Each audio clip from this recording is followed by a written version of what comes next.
Va ora in onda la rassegna stampa.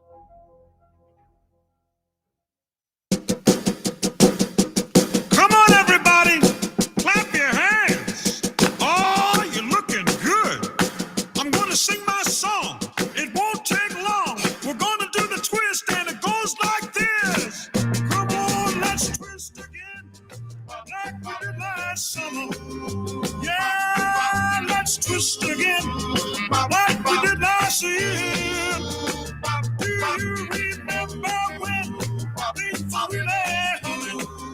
Yeah, let's twist again. Twist time is here. Round and round and up and down we go again. Oh baby, make me know you love me so. Then twist again, like we did last summer. Come on, let's twist again, like we did last year. Twist.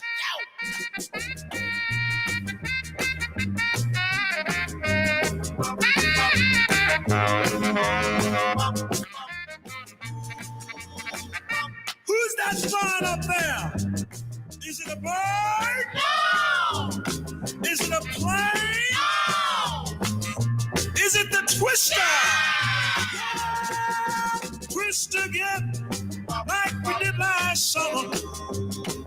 Come on, let's twist again, like we did last year. Do you remember when things were really humming? Come on, let's twist again. Twist the time is here. You're round and up and down we go again. Oh, baby, make me know you love me so. Then come on, twist again, like we did last summer. Girl, let's twist again, like we did last year. Come on, let's twist again. Twist the time is here.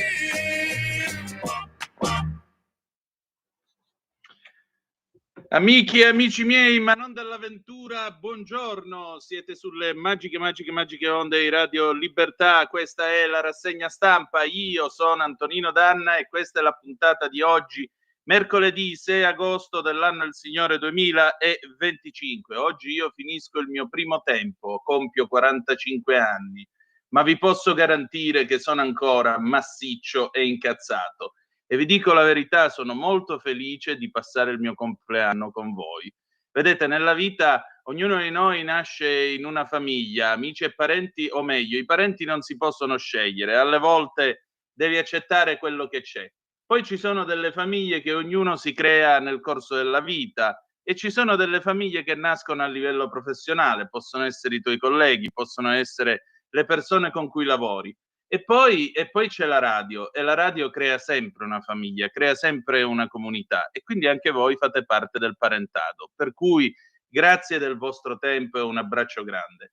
E allora, ladies and gentlemen, vi ricordo come sempre, date il sangue, in ospedale serve sempre, salverete vite umane, chi salva una vita umana salva il mondo intero. Secondo appello, radiolibertà.net, fesso chi non lo legge, perché vi perdete un bellissimo giornale online dove ci sono gli autodafè di Giulio Cainarca, la rassegna stampa che da oggi io tengo in supplenza di Sammy Varin fino al 29 di agosto, i Liberamente del nostro direttore responsabile Giovanni Sallusti, le videopillole e molto altro. Quindi non mancate di seguire radiolibertà.net. Le nostre coordinate, as usual, 340 670 9659 per le vostre zappe o WhatsApp, che dir vogliansi, quindi cominciate pure a mandarle, e poi quando lo dirò io il telefono, lo 0292947222. Allora, bella gente, io voglio salutare in plancia comando i due Simoni che sono anche stamattina qui a darmi una mano per poter arrivare alle vostre orecchie oppure alle vostre pupille se ci state seguendo sui nostri canali video della radio. E cominciamo la nostra rassegna stampa come sempre da tradizione, quando aprono i bagni Libertà qui in via Bellerio, dove potete venire a prendere il sole, a abbronzarvi dove potete tranquillamente fare il bagno, sorseggiare una bibita e quant'altro, perché i nostri registi fanno anche da bagnini, già che ci sono, e io sto alla cassa ovviamente con i giornali e tutto il resto. Beh, insomma, qui ai Bagni Libertà, come sempre, siamo a vostra disposizione. E poi vi ricordo, dalle 12 apre la Capitaneria di Porto. Poi tra l'altro oggi parleremo di cose serie, di cose amene, parleremo anche di buone bevute e ci sarà il mercatello dedicato al flipper e all'ondata di isteria che portò nell'Italia di fine anni 50. Ho letto cose che voi umani non potete immaginare. Allora, iniziamo la rassegna stampa e cominciamo alle 8:38 con i temi di oggi. Quali sono sostanzialmente sui giornali di stamattina? Gaza, i dazi, il caso Al-Masri, il ponte sullo stretto di Messina. Oggi è il giorno ufficiale della nascita del ponte. I preti falsi, poi alla fine lo sapete, nella rassegna stampa c'è sempre una notizia che fa un po' di cabaret. Vi racconteremo dei preti falsi in provincia di Napoli che confessano battesimo. Ti sposi, Marchese, ti vuoi sposare? No, quello è il Marchese del Grillo, Flavio Bucci, che faceva Don Bastiano.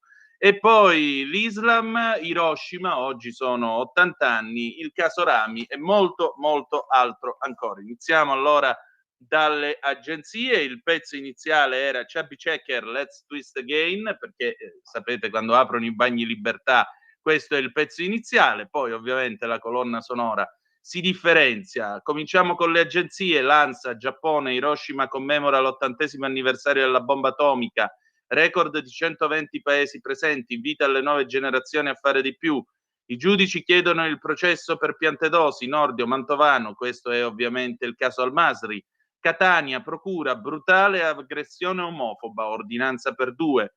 Medio Oriente, Gaza, Netanyahu decide domani sulla striscia, l'esercito si adeguerà. Il primo piano, la sentenza, lavoratore con la leucemia vince la causa contro Palazzo Chigi, era addetto all'incenerimento di fascicoli riservati dei servizi segreti. L'osservatorio amianto, quello del nostro amico Fabrizio Protti, che tornerà anche lui a Capitaneria di Porto e ci racconterà questa storia, è una malattia professionale. USA, Obama nel mirino di Trump, indagine sul Russia Gate. Andiamo a vedere adesso le news in tempo reale dell'ADN Kronos. Ucraina, Russia, Witkoff è arrivato a Mosca, Trump, sanzioni, vedremo. Spettacoli, Francis Ford Coppola ricoverata a Roma, rassicura i fan, sto bene. Economia, il taglio delle tasse e la rottamazione, ecco i dossier caldi sul tavolo del governo. Caso Al-Masri, gli atti del Tribunale dei Ministri, Nordio, Mantovano e Piantedosi lo hanno scientemente aiutato. Israele, l'ufficio di Netanyahu, le IDF pronte ad attuare ogni decisione del governo su Gaza. Ancora, Italia-Israele divide la politica, il PD non va giocata, Forza Italia abbassa le tensioni, il match in programma a ottobre a Udine, valido per le qualificazioni ai mondiali del 2026. Dazi USA, Trump minaccia l'Europa, tariffe al 35% se non fate gli investimenti promessi. Report, Ranucci indagato per audio boccia San Giuliano, interferenze illecite nella vita privata. Gasparri rispetti le regole. Il capogruppo di Forza Italia in commissione di vigilanza alla RAI, Roberto Rosso, l'azienda dovrà valutare le azioni di chi ne rappresenta il volto in TV. Il conduttore di Report, Forza Italia, chiede l'intervento dell'azienda sul sottoscritto. Dagli all'editto. Andiamo a vedere la BBC. Funzionario dell'ONU dice che l'allargamento delle operazioni israeliane in quel di Gaza rappresenterebbe la nascita di conseguenze catastrofiche. Il vice segretario generale dell'ONU dice che i report sulla possibile mossa delle forze armate israeliane sono profondamente allarmanti. Di spalla, Hiroshima celebra gli 80 anni del lancio della bomba atomica. Il leader giapponese Shigeru Ishiba e i funzionari da tutto il mondo hanno seguito la cerimonia annuale che si tiene a Hiroshima. Sapete tra l'altro che è avanti di alcune ore, per cui è già finita la cerimonia. Ancora Ocean's Gate, vi ricorderete il caso del Titan, quel mini sommergibile che serviva per i ricchi annoiati per andare a vedere il Titanic che è scoppiato, letteralmente schiacciato dalla pressione idrostatica, la gola profonda del caso Ocean Gate. Alla gente veniva venduta una bugia. Un ex impiegato della Ocean Gate ha detto di aver detto alle autorità americane delle preoccupazioni sulla sicurezza a proposito del sottomarino poco prima che esso implodesse. Robert Fitzgerald Kennedy Jr. cancella poi 500 milioni di dollari di investimenti per lo sviluppo dei vaccini a mRNA. Da quando ha preso il suo incarico, lo scettico sui vaccini ha fatto una quantità di cambiamenti sulle norme inerenti alle vaccinazioni. E poi BBC Verify, malgrado le richieste di pace da parte di Trump, gli attacchi russi sull'Ucraina sono raddoppiati da quando egli è entrato in carica.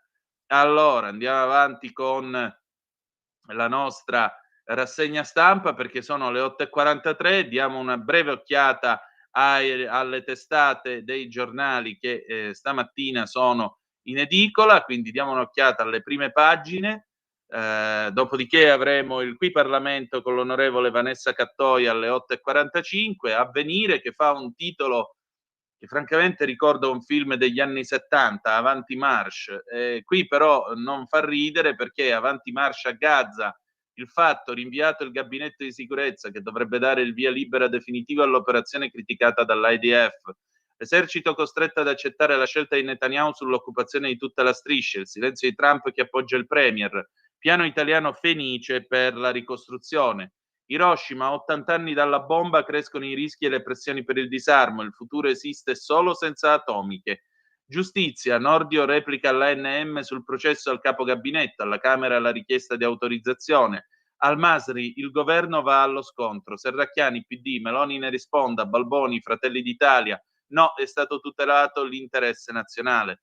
Le ipotesi allo studio, per gli ottantenni una patente con limiti e più controlli, sapete che si parla di questi signori anziani che hanno imboccato l'autostrada in contromano. Io avrei una soluzione presa dal diritto canonico. Se a 75 anni è l'età massima per poter guidare una diocesi, lo si può fare anche per guidare l'automobile. Se volete possiamo salire a 80 per poter votare il Papa, va, ma non di più. Quindi io direi che per il 6 di agosto del 2055 io appenderò la patente al chiodo. Corriere della Sera, dazi, la corsa finale e le minacce di Trump, se l'UE non investe tariffe fino al 35%, di spalla il dossier auto, legno, vino e tech, così l'ultima trattativa per salvare alcuni prodotti. A centropagina, caso Al-Masri, ecco le carte, la richiesta di autorizzazione a procedere al Parlamento, illegittimo l'uso del volo di Stato per la consegna. I giudici, i ministri hanno favorito la fuga del libico, Nordio contro la NM.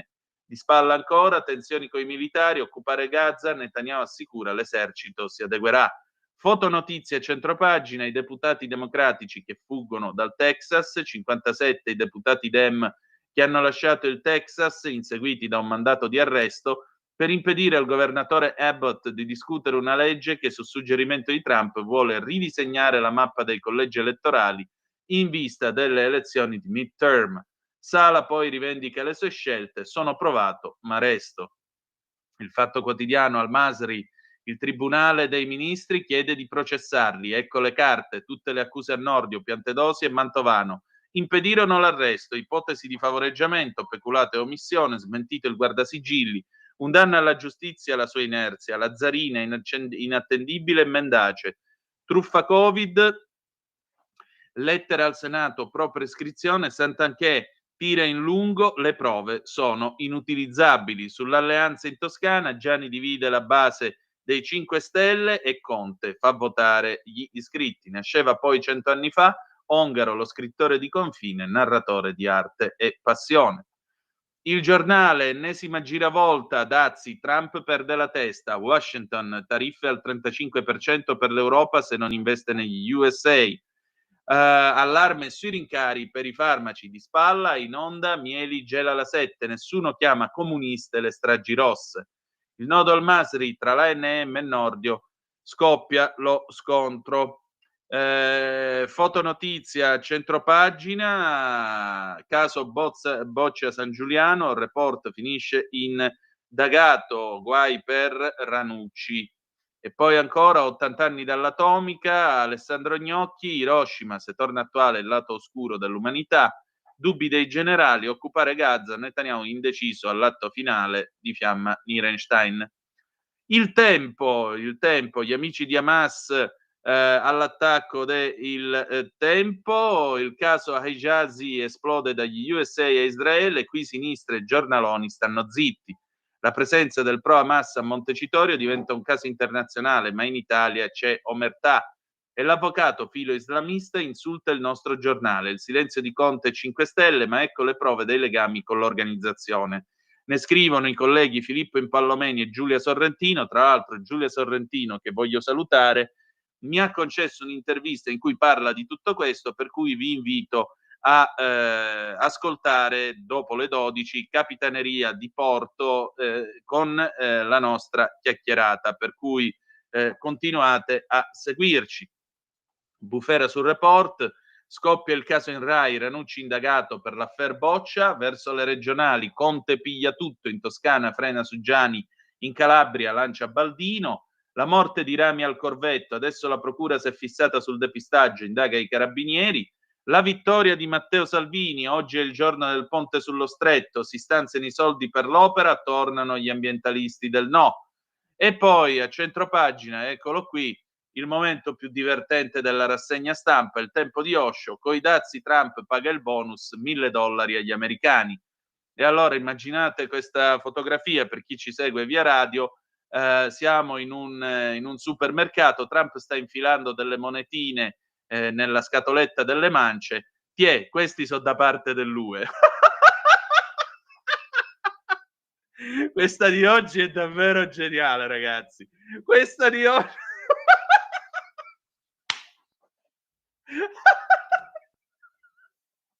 Scusate.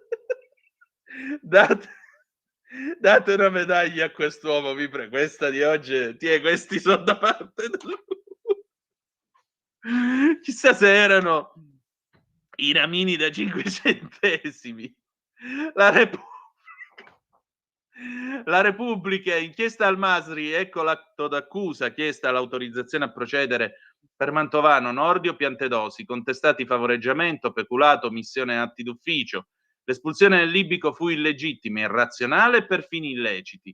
L'esercito contro Netanyahu a Gaza, attenzione con i generali sull'occupazione totale, il premier israeliano, domani la decisione, i militari ubbidiranno.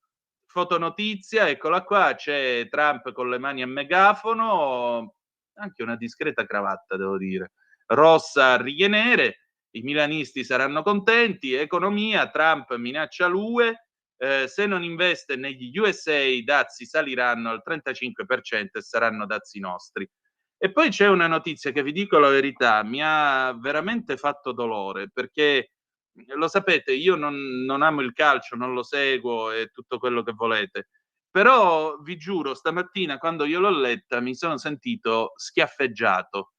Matteo Materazzi, il mitico Materazzi, l'uomo che si beccò la testata da Zidane alla finale dei mondiali del 2006.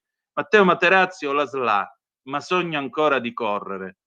E io lo abbraccio fortissimo e spero che sia lui, prendendo esempio da Zidane, a dare una grossa testata alla SLA, come dovrebbero fare tutti quelli che soffrono di questa malattia infame. Per cui permettetemi di abbracciare Materazzi e tutti quelli che soffrono della SLA, permettete.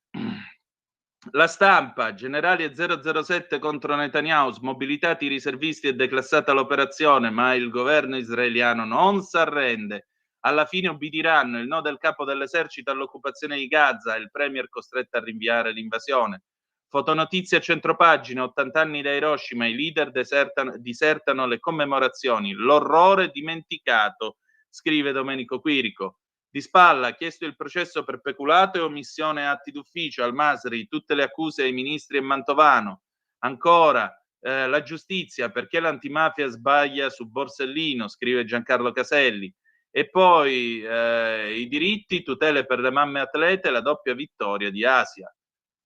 Avanti, La Verità, eccola qui, ma in tribunale poi sono imparziali? Spaccio, condannato colombiano in affido al giudice pro migranti. Uno dei figli adottivi stranieri dell'Apostolico aveva 357 grammi di marijuana, 14 di coca, 94 di hashish. Ha beccato 1 anno e 11 mesi, scampando la galera per 1 mese. Il magistrato che manifestò contro Salvini e per primo disapplicò il decreto Cutro a un terzo rampollo. Pure lui processato e salvato dalla sua testimonianza, ne scrive Fabio Amendolara in prima pagina sulla Verità. Fotonotizia a centropagina, Ricci insulta La Verità dopo lo scoop, poi però non risponde alle domande, così Giacomo Amadori.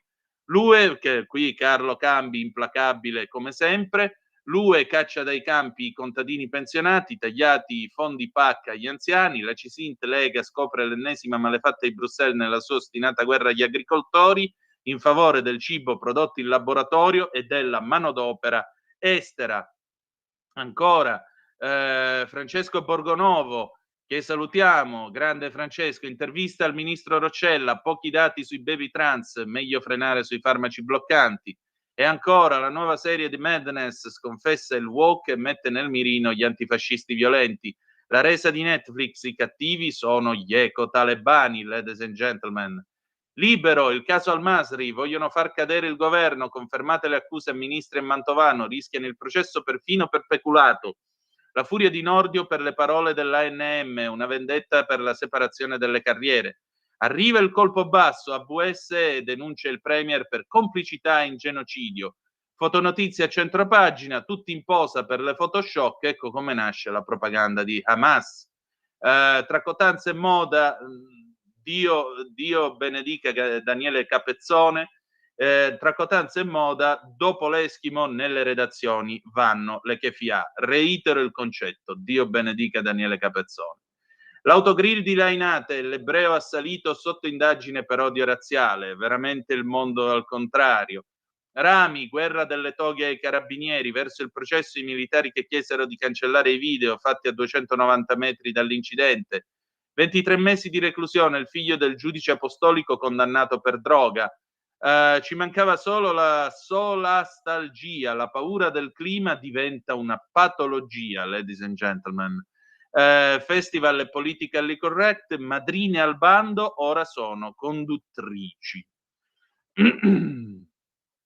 Vabbè, va, bocca mia, taci, che se no poi...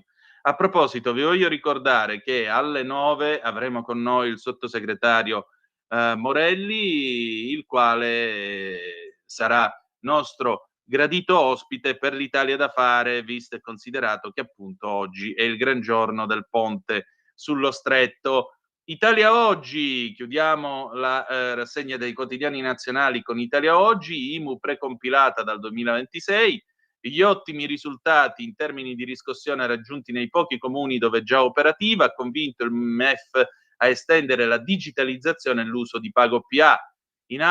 Francesco Cerisano ne scrive a pagina 29, salutiamo lo zio Ciccio. Ancora Roberto Giardina, pagina 9, anche lui l'immenso Roberto Giardina, ecatombe di ristoranti tedeschi, troppi costi, in 2 anni la cotoletta è passata da 22 a 35 euro, salute. Poi ci sono io, il Qatar è diventato mediatore mondiale, ha sostituito sedi come Ginevra e Stoccolma. Concordato 2024, il CDP manda a credito d'imposta l'IRPEF i professionisti con ritenuta d'acconto che hanno vinto la scommessa col fisco, ne scrive Giuliano Mandolesi, pagina 26. Click Day, il Consiglio di Stato boccia il codice degli incentivi per mancanza di termini e deroghe eccessive. Rizzi a pagina 23, Banca Ifis, MediaWorld noleggia ai privati smartphone, PC e tablet, signore e signori. E poi il diritto e rovescio di lui, anche lui implacabile, Pierluigi Magnaschi, il direttore di Italia Oggi. L'interesse che si è scatenato negli USA per l'intelligenza artificiale ricorda quello dei primi anni del secolo nei confronti di Internet. Ci sono start-up come Safe Superintelligence che, pur non avendo ancora fatturato $1, hanno raggiunto una quotazione di 32 miliardi. oppure come Thinking Machine, che ancora deve avviare i motori e ha già raccolto 2 miliardi di investimenti. E gli esperti di AI sono così ricercati dal mercato che Meta è arrivata a offrire compensi da 100 milioni l'anno per accaparrarseli, oppure a sborsare 14,3 miliardi di dollari per acquisire Scale AI e assumere il suo fondatore, Alexander Wang.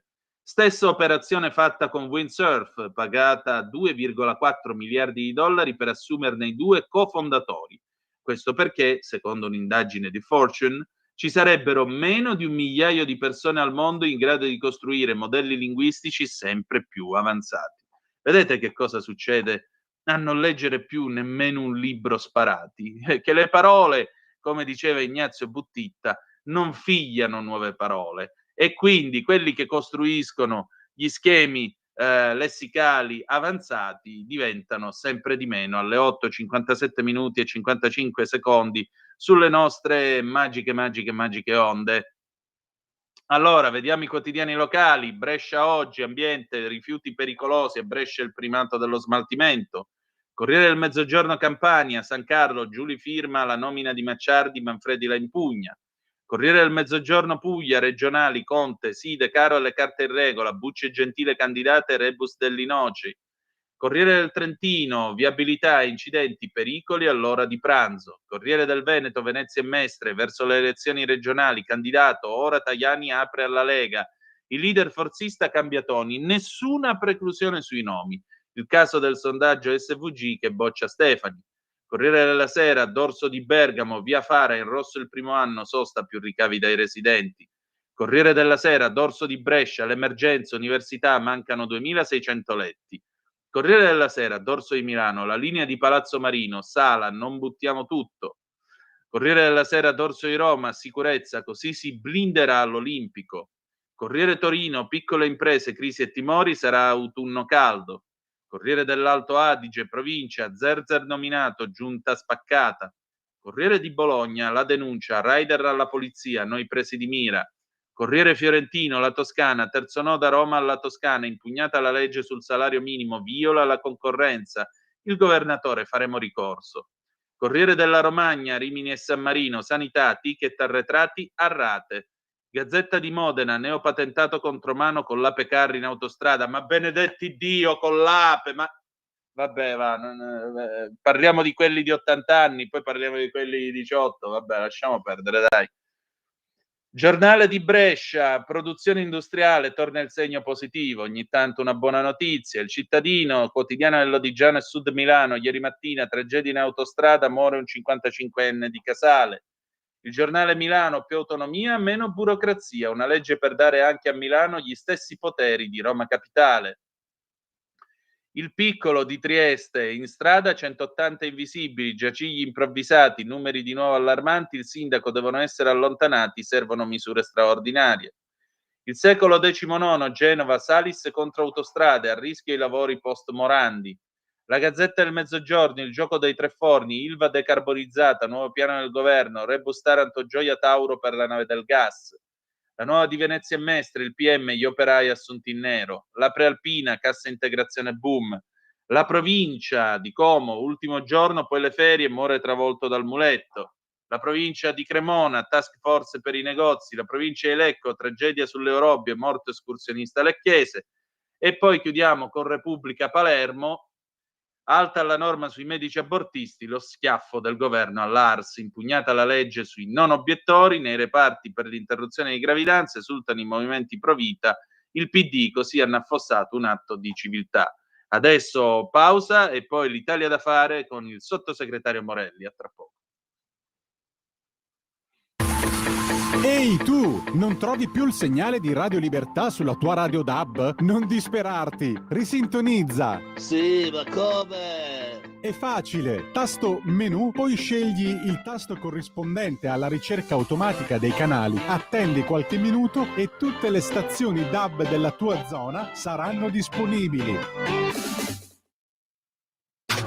Stai ascoltando Radio Libertà. la tua voce libera, senza filtri né censura. La tua radio.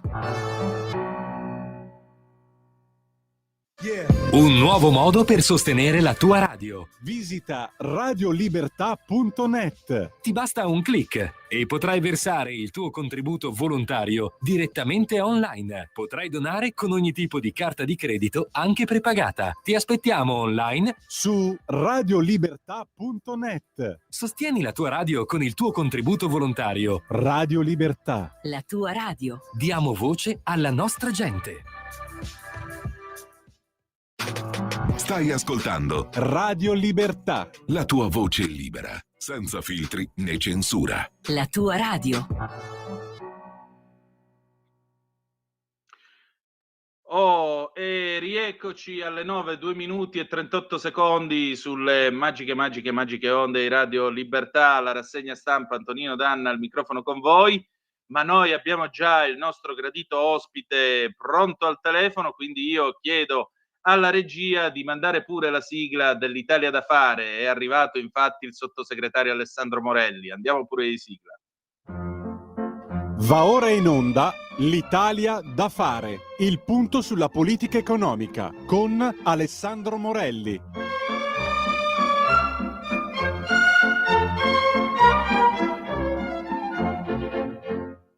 E allora io do il bentornato e ben trovato al sottosegretario di Stato alla Presidenza del Consiglio dei Ministri con delega alla programmazione e coordinamento della politica economica, Alessandro Morelli. Buongiorno. Buongiorno a te Antonino, buongiorno a tutti i nostri ascoltatori e chiaramente tanti auguri, caro Antonino. Grazie. Nel passato tempo, porca miseria. Comunque grazie, insomma, io ti dico la verità. Insomma, bisogna essere orgogliosi, dai, si va avanti sempre. Sì, questo sempre. Devo dire la verità, a 45 finisce il primo tempo e dicono che viene la crisi e le domande. Io qualche domanda me la pongo, ma stamattina mi sono accorto che sono ancora abbondantemente massiccio e incazzato. Quindi sì, vado avanti e si deve andare avanti come si va avanti anche sul ponte sullo stretto. Allora, oggi è il gran giorno, cioè nasce il 6 di agosto sto benedetto ponte. Oggi è il grande giorno, ci sarà una votazione in ambito di Palazzo Chigi, quindi al Comitato Interministeriale per la programmazione economica, con praticamente tutti i ministri, con il Premier e con Matteo Salvini, che caparbiamente è riuscito a portare a termine un lavoro veramente, veramente complesso. Dopo la votazione odierna, quindi si chiude la parte amministrativo-burocratica e politica che il governo deve compiere negli atti formali rispetto al ponte, nei confronti dell'Europa, nei confronti di tutti gli stakeholder istituzionali che appunto ci competono. L'ultimo fronte aperto è quello legato alla Corte dei Conti, che ci auguriamo possa fare le proprie valutazioni nel più breve tempo possibile. Lo ricordo, per dovere la Corte dei Conti ha 60 giorni per fare le proprie valutazioni e dal 60° giorno finalmente le ruspe potranno iniziare a lavorare. Ecco, e questa è la cosa più importante. Il Tempo però stamattina riferisce che torna l'Italia del no, gli ambientalisti ricorrono all'UE per bloccare l'opera. Legambiente, l'IPU, Greenpeace, WWF annunciano guerra all'infrastruttura, reclama all'Europa chiedendo l'apertura di una procedura di infrazione. Manca solo che vengano a chiedere la carcerazione con la palla al piede per Salvini e il pigiama a righe praticamente. Ma perché ogni volta deve esserci sto folklore?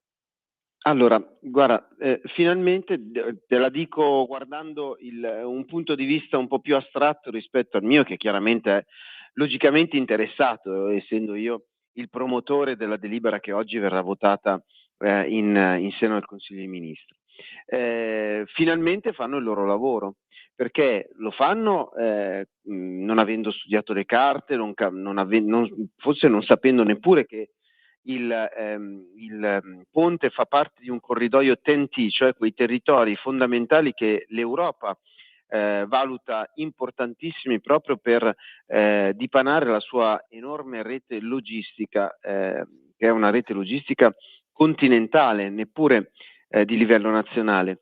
La mia battuta però, quella da cui sono partito, finalmente fanno il loro mestiere, ha un po' di amaro in bocca, lascia un po' di amaro in bocca, perché loro oggi si occupano di un'opera che è indubbiamente impattante sotto il profilo ambientale, ma che grazie al lavoro che abbiamo compiuto avrà delle adeguate compensazioni, sempre sotto il profilo ambientale, figuriamoci su tutti gli altri profili. Ma dicevo, finalmente toccano un'opera che ha un rilievo ambientale, visto che normalmente sono occupati Legambiente in primis a valutare e a porsi come parti civili nei confronti di Salvini. Salvini è veramente il loro mostro, il loro uomo nero, nei confronti di Salvini come parti civili, per esempio nel processo che lo ha visto vittima di una giustizia sicuramente di parte, nei confronti, vi ricorderete, del processo che riguardava l'immigrazione clandestina, il blocco della Open Arms, perché forse non tutti i nostri ascoltatori si ricordano che Legambiente, che dovrebbe occuparsi chiaramente almeno questo è quello che pensa l'opinione pubblica generale, di come salvare la volpe, il lupo o l'uccellino smarrito.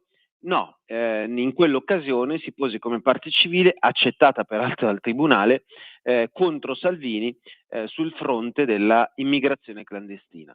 Quindi permettimi, veramente è una battuta, finalmente si occupano di cose loro. Diciamo che questa è tra le armi che potrebbero usare assolutamente una di quelle più spuntate, perché rivolgersi all'Europa rispetto ai temi ambientali, un'Europa che non solo ha ricevuto le nostre segnalazioni riguardo proprio alle compensazioni ambientali che il governo intende porre in essere per risolvere quelle che sono delle criticità che vanno risolte con un'opera così importante, faraonica letteralmente. È chiaro che l'ambiente in qualche maniera viene toccato, ma dall'altra parte, attraverso le valutazioni che abbiamo posto in essere nel progetto, viene addirittura verranno valorizzati alcuni aspetti. Quindi ben venga la loro segnalazione, perché ci permette di parlarne, però ti segnalo che mi sembra siamo arrivati a 39 diffide da parte di associazioni, da parte di sindacati, da parte di piccoli comuni, alcune anche penali, che sono arrivate sulla mia scrivania, ma ci mancherebbe che insomma per le diffide dei signori del no ci mettiamo paura. È chiaro, abbiamo fatto tutto al meglio, ci auguriamo, come dicevo, che la Corte dei Conti chiuda la partita nel più breve tempo possibile per far partire finalmente le ruspe. Ecco, e mi sembra sia il caso, anche perché la cosa che a me più irrita è il fatto che ogni volta in cui si fa un post da parte di chi che sia, faccio l'esempio di Nino Germanà, per esempio, su Facebook o chiunque altro, non Senatore della Lega necessariamente siciliano, ecco, non messinese. esattamente, quindi se lo dice uno che è messinese, che è a favore del ponte, presumo avrà le sue buone ragioni per dirlo. E io che per più di 40 anni ho attraversato lo stretto in ogni condizione, sono sì ponte anch'io, perché francamente trovo assurdo ancora nel 2025 che un treno debba salire su una nave, essere traghettato in 35 minuti con una manovra di regresso e poi sbarcato a Messina e così via. Vabbè che ora ci sono pure le locomotive che da sole escono dal treno, dal traghetto, ma non è questo il punto. Il punto è che ormai è un sistema superato.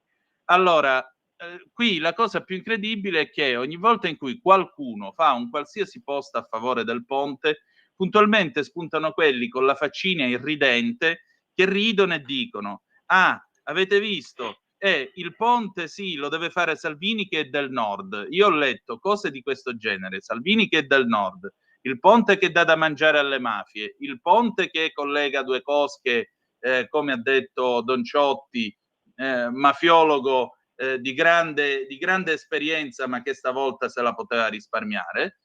il ponte che collega il nulla, perché la Sicilia è povera, la Calabria è povera, le strade fanno schifo. Cioè ogni volta qui finiamo al benaltrismo, alla presa in giro e a tirare fuori tutta una serie di discorsi che con l'utilità dell'opera non c'entrano niente. E io vorrei tra l'altro ricordare a quelli che si stracciano le vesti e dicono ma in Sicilia c'è da fare le strade qua e là, che sono gli stessi argomenti che usava l'Unità negli anni 60 contro la costruzione dell'autostrada del Sole. Mentre le ruspe avanzavano in 8 anni, facevano 760 chilometri d'autostrada, coi ponti, le gallerie e tutto il resto. Bene, l'Unità scriveva ma prima dobbiamo migliorare la viabilità locale, perché sennò l'autostrada sarà come al solito uno strumento per i ricchi. Ma perché in questo paese non si riesce mai a uscire dalla guerra di parole? Perché purtroppo chiaramente non c'è da nessun punto di vista una comunità di intenti che riguardi le opere pubbliche. A cosa mi riferisco? Mi riferisco, chiaramente il ponte è un mantra per la sinistra. Il ponte sullo Stretto di Messina fu annunciato tanti anni fa da un signore che si chiamava Silvio Berlusconi, oggi viene letteralmente portato a casa con delle grandi migliorie rispetto anche al progetto iniziale da un signore che si chiama Matteo Salvini, che è della Lega, e quindi figurati, effettivamente mi rendo conto che io stesso ne sono assolutamente convinto, serviva uno col pragmatismo e la sagacia di Matteo Salvini, quindi un leghista doc, per fare la più importante opera che favorirà sicuramente lo sviluppo del Mezzogiorno. Ma ricordiamolo, il ponte, secondo delle ricerche terze, quindi non è stato né Salvini né Morelli né Antonino Danna a promuoverle, le troviamo su internet. La regione che verrà favorita maggiormente per una crescita di PIL importante grazie alla realizzazione del ponte, indovinate un po', è proprio la Lombardia. E uno dice, caspita, ma come mai è a 1000 chilometri dal ponte? In termini logistici 1000 chilometri sono praticamente nulla. Ricordiamo che le materie prime di cui si approvvigionano le nostre industrie del triangolo lombardo, piemontese, veneto, emiliano, arrivano da tutto il mondo, quindi altro che 1000 chilometri fanno decine di migliaia di chilometri, e quindi le materie prime che arriveranno in Sicilia o comunque nel meridione per passare poi lungo le tratte ferroviarie verso il nord, permetteranno appunto alla nostra industria di produrre ancora di più con minori costi di logistica e trasporto, e quindi sempre grazie alle opere realizzate per merito del Ministero delle Infrastrutture potranno essere una volta prodotte, realizzate, trasportate sempre via treno in tutta Europa, perché io devo sottolineare che non c'è solo il ponte sullo Stretto di Messina, che è veramente, stiamo costruendo una nuova piramide di Giza, cioè l'opera infrastrutturale più importante del secolo, ma noi stiamo investendo sia sulla diga foranea di Genova, sul retroporto di Genova d'Alessandria, sul terzo valico dei Giovi, che chiaramente saranno un'ulteriore porta d'ingresso per merci e materie prime verso quel triangolo produttivo a cui facevo riferimento.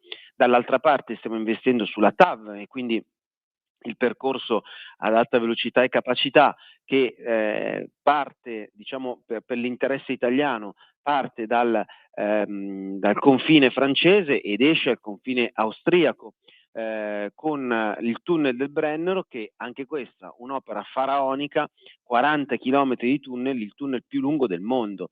Quindi stiamo facendo degli investimenti talmente importanti che rimango molto colpito, quando stamattina leggo il Sole 24 Ore, per chiudere il tuo spunto.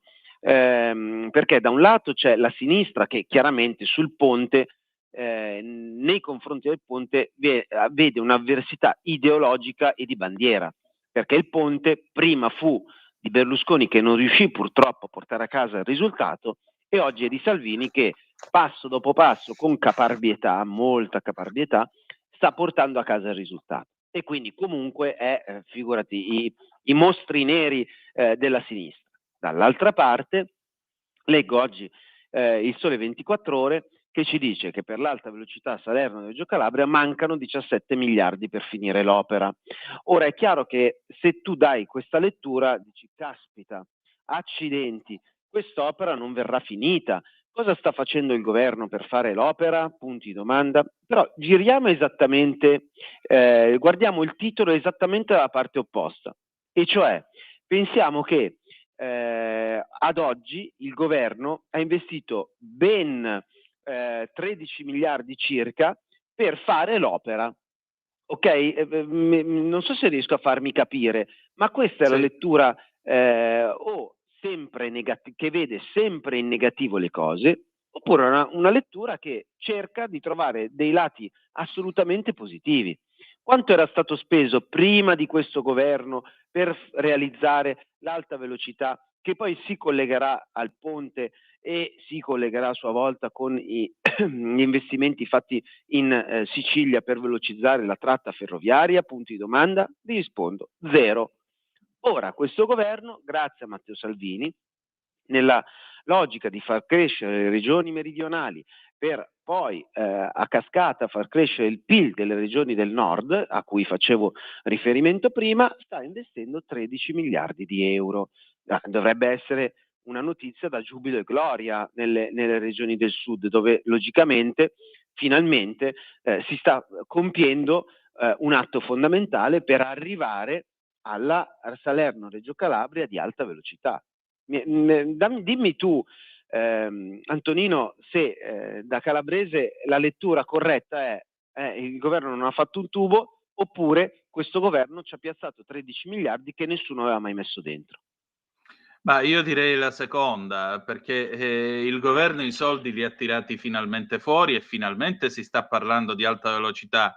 Poi possiamo fare tra l'altro tutti i discorsi. Io personalmente ho una preghiera: non fatela passare da Cosenza. Hanno avuto già l'autostrada, l'alta velocità non è necessario che allunghi di 50 chilometri per servire Cosenza, gli basta il raddoppio della galleria Santo Marco che si collega, gli fa da bretelle, arrivederci e grazie. Cavolo, ecco, abbiamo una piccola un richiesta esperto di logistica e campanilistica. trasporti e non lo sapevamo. Grazie Antonino per il suggerimento.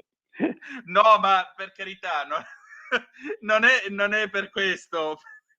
È perché, diciamo così, per vecchie questioni politiche del passato, l'autostrada venne deviata per passare appositamente per Cosenza. Quindi, siccome questa storia è rimasta per generazioni, e allora a maggior ragione, trovandomi facendo davanti all'alta velocità, Certo. mi è venuto proprio spontaneo dirlo.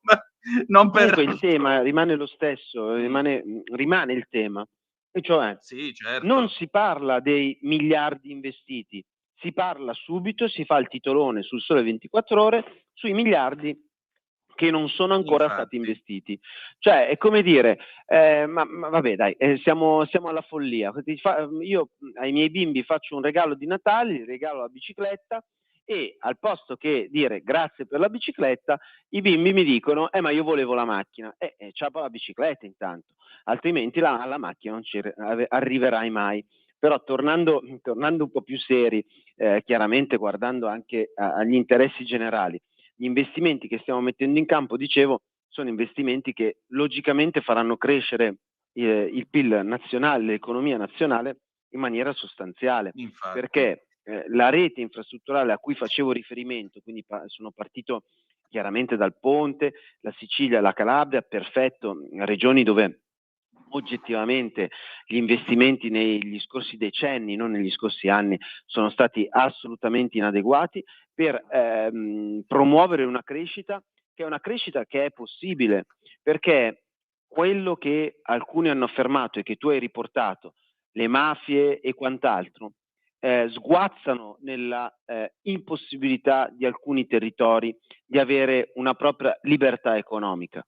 Un grande risultato per ogni leghista sarà quello di avere delle persone che abitano oggi, che vivono oggi in regioni che hanno bisogno, depresse, che hanno bisogno di crescere, che i giovani di queste regioni, quando avranno la possibilità, potranno scegliere di andare da altre parti, al nord, in giro per l'Europa, per il mondo, e non esserne obbligati, cosa che purtroppo oggi si verifica. Quando si verificherà questo, allora sarà la fine di tutte quelle consorterie che con l'assistenzialismo e con il controllo dei territori, un controllo maligno chiaramente, invece sguazzano. E non capire che il ponte, le infrastrutture sono degli strumenti fondamentali senza i quali proprio non apriamo neanche il discorso, il dibattito, significa o essere conniventi o non avere ma proprio le competenze minime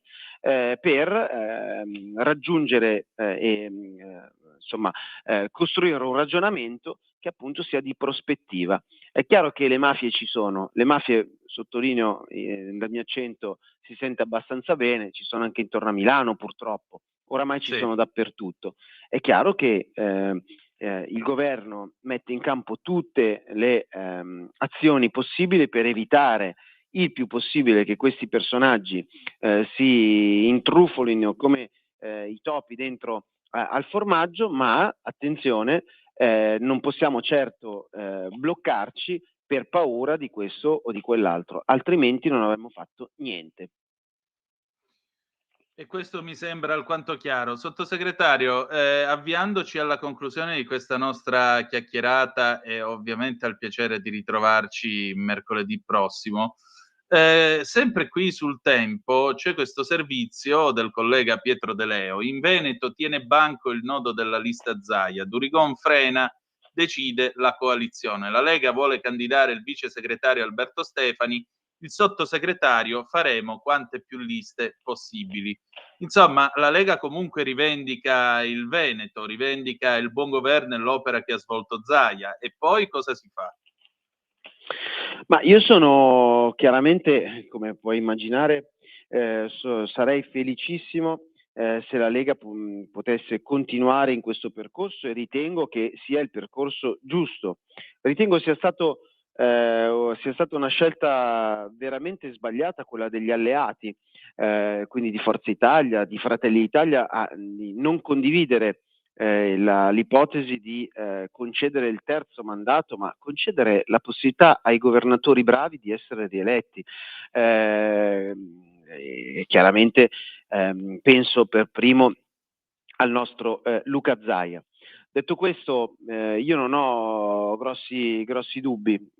Luca ha un'esperienza tale che farà la scelta giusta, coerente anche, e lo sottolineo, con gli interessi della Lega, perché noi ricordiamoci, tutti quanti siamo parte di una grande squadra, e la ditta è quella che ha il simbolo dell'Alberto da Giussano.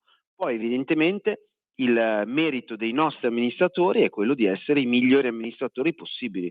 Francamente ci sono pochi bravi amministratori come tanti leghisti, ce ne sono anche in altre liste, con altre bandiere, ma la fotografia mi segnala quanto i nostri non solo governatori, ma in generale chi governa dei territori è apprezzato dai propri concittadini.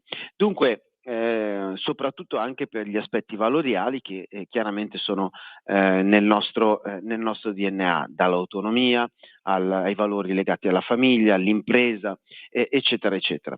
Dunque, in tutto questo la partita chiaramente è aperta. Sono certo che Matteo Salvini riuscirà a trovare la quadra assieme a Luca Zaia, che come dicevo, grazie alla sua grande esperienza e ha un obiettivo comune, che è quello di fare bene per il Veneto e dall'altro lato di fare bene per la Lega, troveranno sicuramente la scelta migliore da fare, una scelta, lo ribadisco, obbligata dalle posizioni sbagliate di Forza Italia e di Fratelli d'Italia.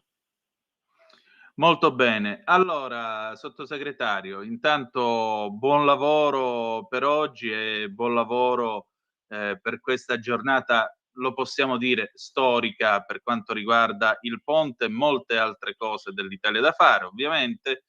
E l'augurio è di ritrovarci tra 7 giorni per raccontarci ancora ulteriormente altra Italia da fare. Grazie.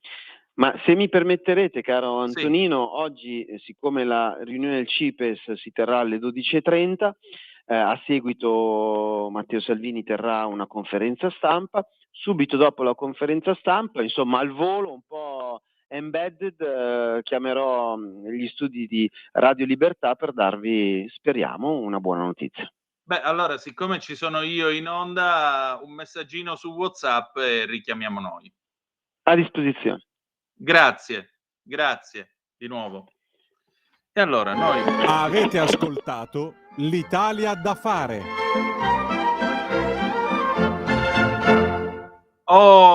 le 9:27 minuti e 40 secondi, giornata storica per i trasporti in questo paese. Nasce finalmente il ponte sullo Stretto di Messina. Nel frattempo andiamo a vedere le zappe che avete mandato allo 02929472, sì, vabbè, al 340 670 9659. Perdonate, io mi sono lievemente imbambolato.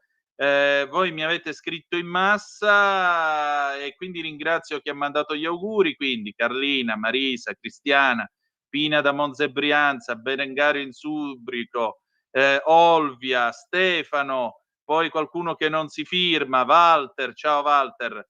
Poi, ciao Antonino, mi ricordi quanti anni ha Mattarella? Io toglierei a lui la patente carica che ricopre per manifesta letargia, vedi CSM, Walter. Grazie ancora a Maurizio che mi scrive pure, caro Antonino, continua il silenzio di un Mattarella che dà lezione su tutto ma continua con un complice silenzio sull'operato di una magistratura che non vuole avere limiti costituzionali di operatività, anzi decidere oltre il governo. Quando diremo seriamente basta, caro Presidente, purtroppo eletto, Maurizio. Poi, oltre a questo, auguri anche, me li manda pure Antonia, e poi c'è la polemica sulla patente. Io ovviamente facevo una provocazione dicendo 75 anni, ma ci deve essere per forza un'età. Io direi 80, massimo 85, dai. E infatti mi scrive il signor Gualtiero, che saluto. Buongiorno dottor Danne, il dottore è all'ospedale, Gualtiero. Sarà perché sono del 41, ma non sono d'accordo sulla sospensione patente per gli ultraottantenni. Se uno sta bene, non ha problemi, perché togliergli la libertà? Sì, libertà di essere autonomo, buona giornata. Anche questo è vero, allora portiamola a 85. Poi Antonino, Matteo Materazzi è il fratello del calciatore, sì, il calciatore è Marco, scusatemi, però l'abbraccio è uguale, di cui hai parlato. Ancora, caro Antonino, mi scrive Antonia da Udine, se a 80 anni toglie a noi anziani la possibilità di guidare, non serve fare la legge per fine vita, avete fatto centro. Non mi permetterei mai, Antonia. Ancora, Antonino, ma che dici? Io ho 73 anni e te vorresti togliermi la patente fra 2 anni, ma io do pappa e cena a tanti pischelli, bimbo mio. Grazie per avermi dato del bimbo che mi fai sentire meno vecchio oggi. La patente va tolta a chi fisicamente e psicologicamente non è più idoneo. Se la visita che ci fanno ogni 2 anni fosse fatta seriamente, vedi che stai mettendo il ditino nella piaga, tanti vecchietti con la demenza senile non guiderebbero. Invece la facciamo, scusate, solo per pagare 2 soldi in più allo Stato a quei medici che mi sembrano sempre più degli scappati di casa. Guardano solo la vista e male. Ancora, buongiorno Antonino, auguri, scusate un attimo, auguri per il compleanno, grazie a te. No al blocco alle patenti a 75 anni. Tu non sai che cosa significa per una persona anziana trovarsi improvvisamente bloccata e dipendere dalla carità di amici e parenti, oppure dal noleggio senza conducente.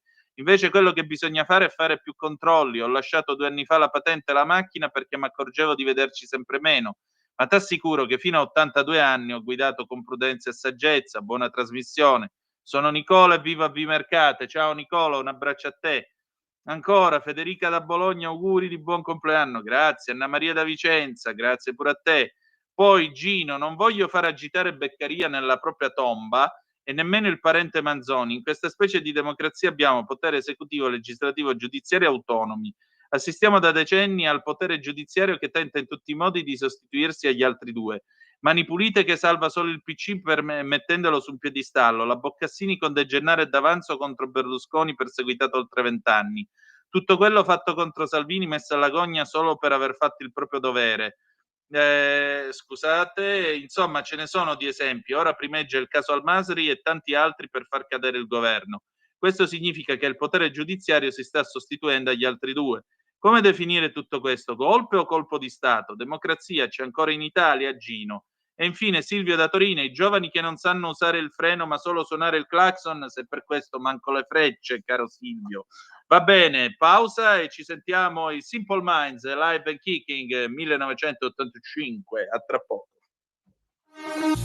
Porta con te ovunque Radio Libertà. Scarica la app per smartphone o tablet dal tuo store o dal sito radiolibertà.net. Cosa aspetti?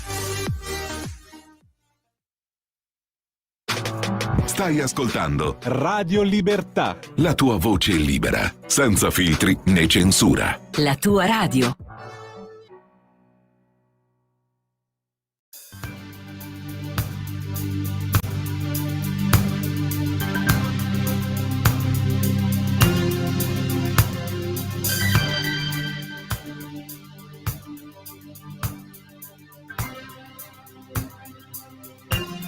You turned me on.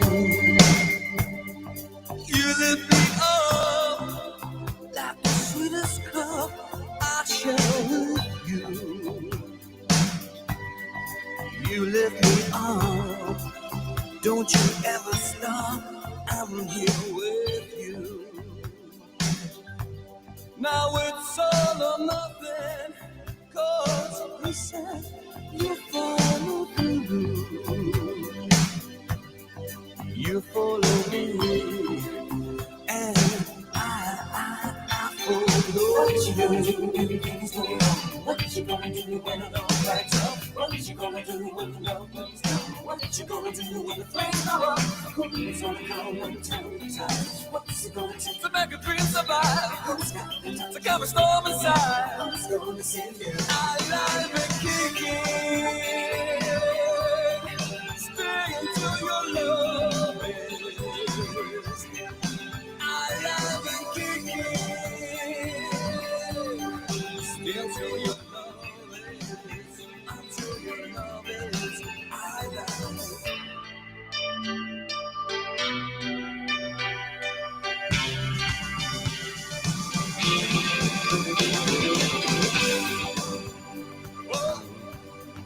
You lift me up till the crystal top so I can see. You lead me on till the feelings come and the lights that shine on. But if that don't mean nothing, like if someday it should fall through, you take me home where the magic's from, and I'll be with you. What you gonna do when things go wrong? What you gonna do when it all backs up? What you gonna do when the love burns down? What you gonna do when the flames go up? Who's gonna come and turn the tides? What's it gonna take to make a dream survive? Who's gonna protect the calm storm aside? Don't say goodbye, don't say goodbye. In the final seconds, you're gonna say that. Ooh, oh, I love and kicking. Oh, stay until your love is. Love is. I love and kicking.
alle 9:36 minuti. Siamo a live and kicking pure noi a quest'ora del mattino di questo mercoledì 6 di agosto 2025 con la rassegna stampa e Radio Libertà. Antonino Danna al microfono con voi. Allora, abbiamo una quarantina di minuti, poi apriamo il telefono, per cui io vorrei darvi qualche notiziola e dopodiché ci si congeda alle 10:30. Che ne dite? Facciamo questa breve corsa tra i giornali. Cominciamo innanzitutto, vorrei cominciare con Hiroshima, se permettete, con questi 80 anni dallo scoppio della bomba atomica, dall'Enola Gay che lanciò l'ordigno atomico quel 6 di agosto del 1945, aprendo un nuovo mondo. E allora io voglio leggervi questo breve commento che è stato pubblicato su Avvenire a pagina 3 questa mattina. Lo scrive Damiano Palano e dice una cosa molto interessante. Hiroshima e Nagasaki hanno modificato per sempre il significato dei termini pace e guerra, e gli stessi test nucleari che le grandi potenze hanno continuato ad effettuare, provocando peraltro vittime indirette, ne sono testimonianza. Il collega Palano commenta il libro L'uomo sul ponte, diario di Hiroshima e Nagasaki, opera di Gunther Anders, anno di grazia 1958. E Anders a questo proposito annota sul proprio diario: da noi in Europa c'è un vecchio modo di dire, la guerra è una continuazione della politica con altri mezzi. Oggi è vero l'opposto, ciò che si dice a torto pace è la continuazione o la preparazione della guerra con altri mezzi. D'altronde la stessa parola guerra non può essere più adeguata per descrivere la catastrofe che potrebbe scaturire da un conflitto atomico. E persino la sconfitta del nemico cessa di essere l'obiettivo principale dello scontro bellico. La possibilità di combattere è annullata e la guerra, più che un'azione strategica, diventa un'azione puramente tecnica che esclude sia il vecchio concetto di ostilità sia l'odio che si poteva provare in battaglia nei confronti del nemico. Chi, premendo un bottone, distrugge qualcosa a migliaia di chilometri di distanza non può provare odio né ardore combattivo e rimane quindi incapace di odiare. Non si può digrignare i denti premendo un tasto. Partecipando alla conferenza che si era fatta nel 58 a Tokyo sul disarmo, Anders propose che i lavori giungessero a formulare una sorta di codice morale adeguato all'era atomica. Si trattava di una proposta sconcertante per molti e soprattutto per coloro che ritenevano che fosse più urgente giungere rapidamente al disarmo e smantellamento degli arsenali nucleari. La sensazione era cioè che il codice proposto da Anders fosse del tutto irrilevante, dal momento che non avrebbe modificato il comportamento di nessuno. Il filosofo tedesco era ben consapevole di questo, eppure riteneva che quel codice morale fosse necessario per smuovere le coscienze, per indurre a prendere atto del rischio di un'apocalisse atomica, anche perché i destinatari dovevano essere soprattutto gli statisti. I principi che dovremmo stabilire, chiariva ai propri interlocutori, riguardano quasi esclusivamente i potenti della terra, quelli che hanno nelle loro mani un potere di cui non riescono nemmeno a farsi un'idea. La proposta di Anders fu accolta con parecchio scetticismo, dovuto in parte alle difficoltà di traduzione che la collaborazione con scienziati e intellettuali di altri paesi comportava. Fu così recepita solo parzialmente e la conferenza alla fine si limitò a stendere un appello. La conclusione fu deludente per il filosofo, che però non cessò di combattere la propria battaglia di specialista dell'angoscia, e in seguito i movimenti per il disarmo attinsero anche ai suoi iscritti. Dopo la fine dell'equilibrio bipolare, l'incubo di un'apocalisse scomparve dalle preoccupazioni dell'opinione pubblica, sostituita da altri spettri.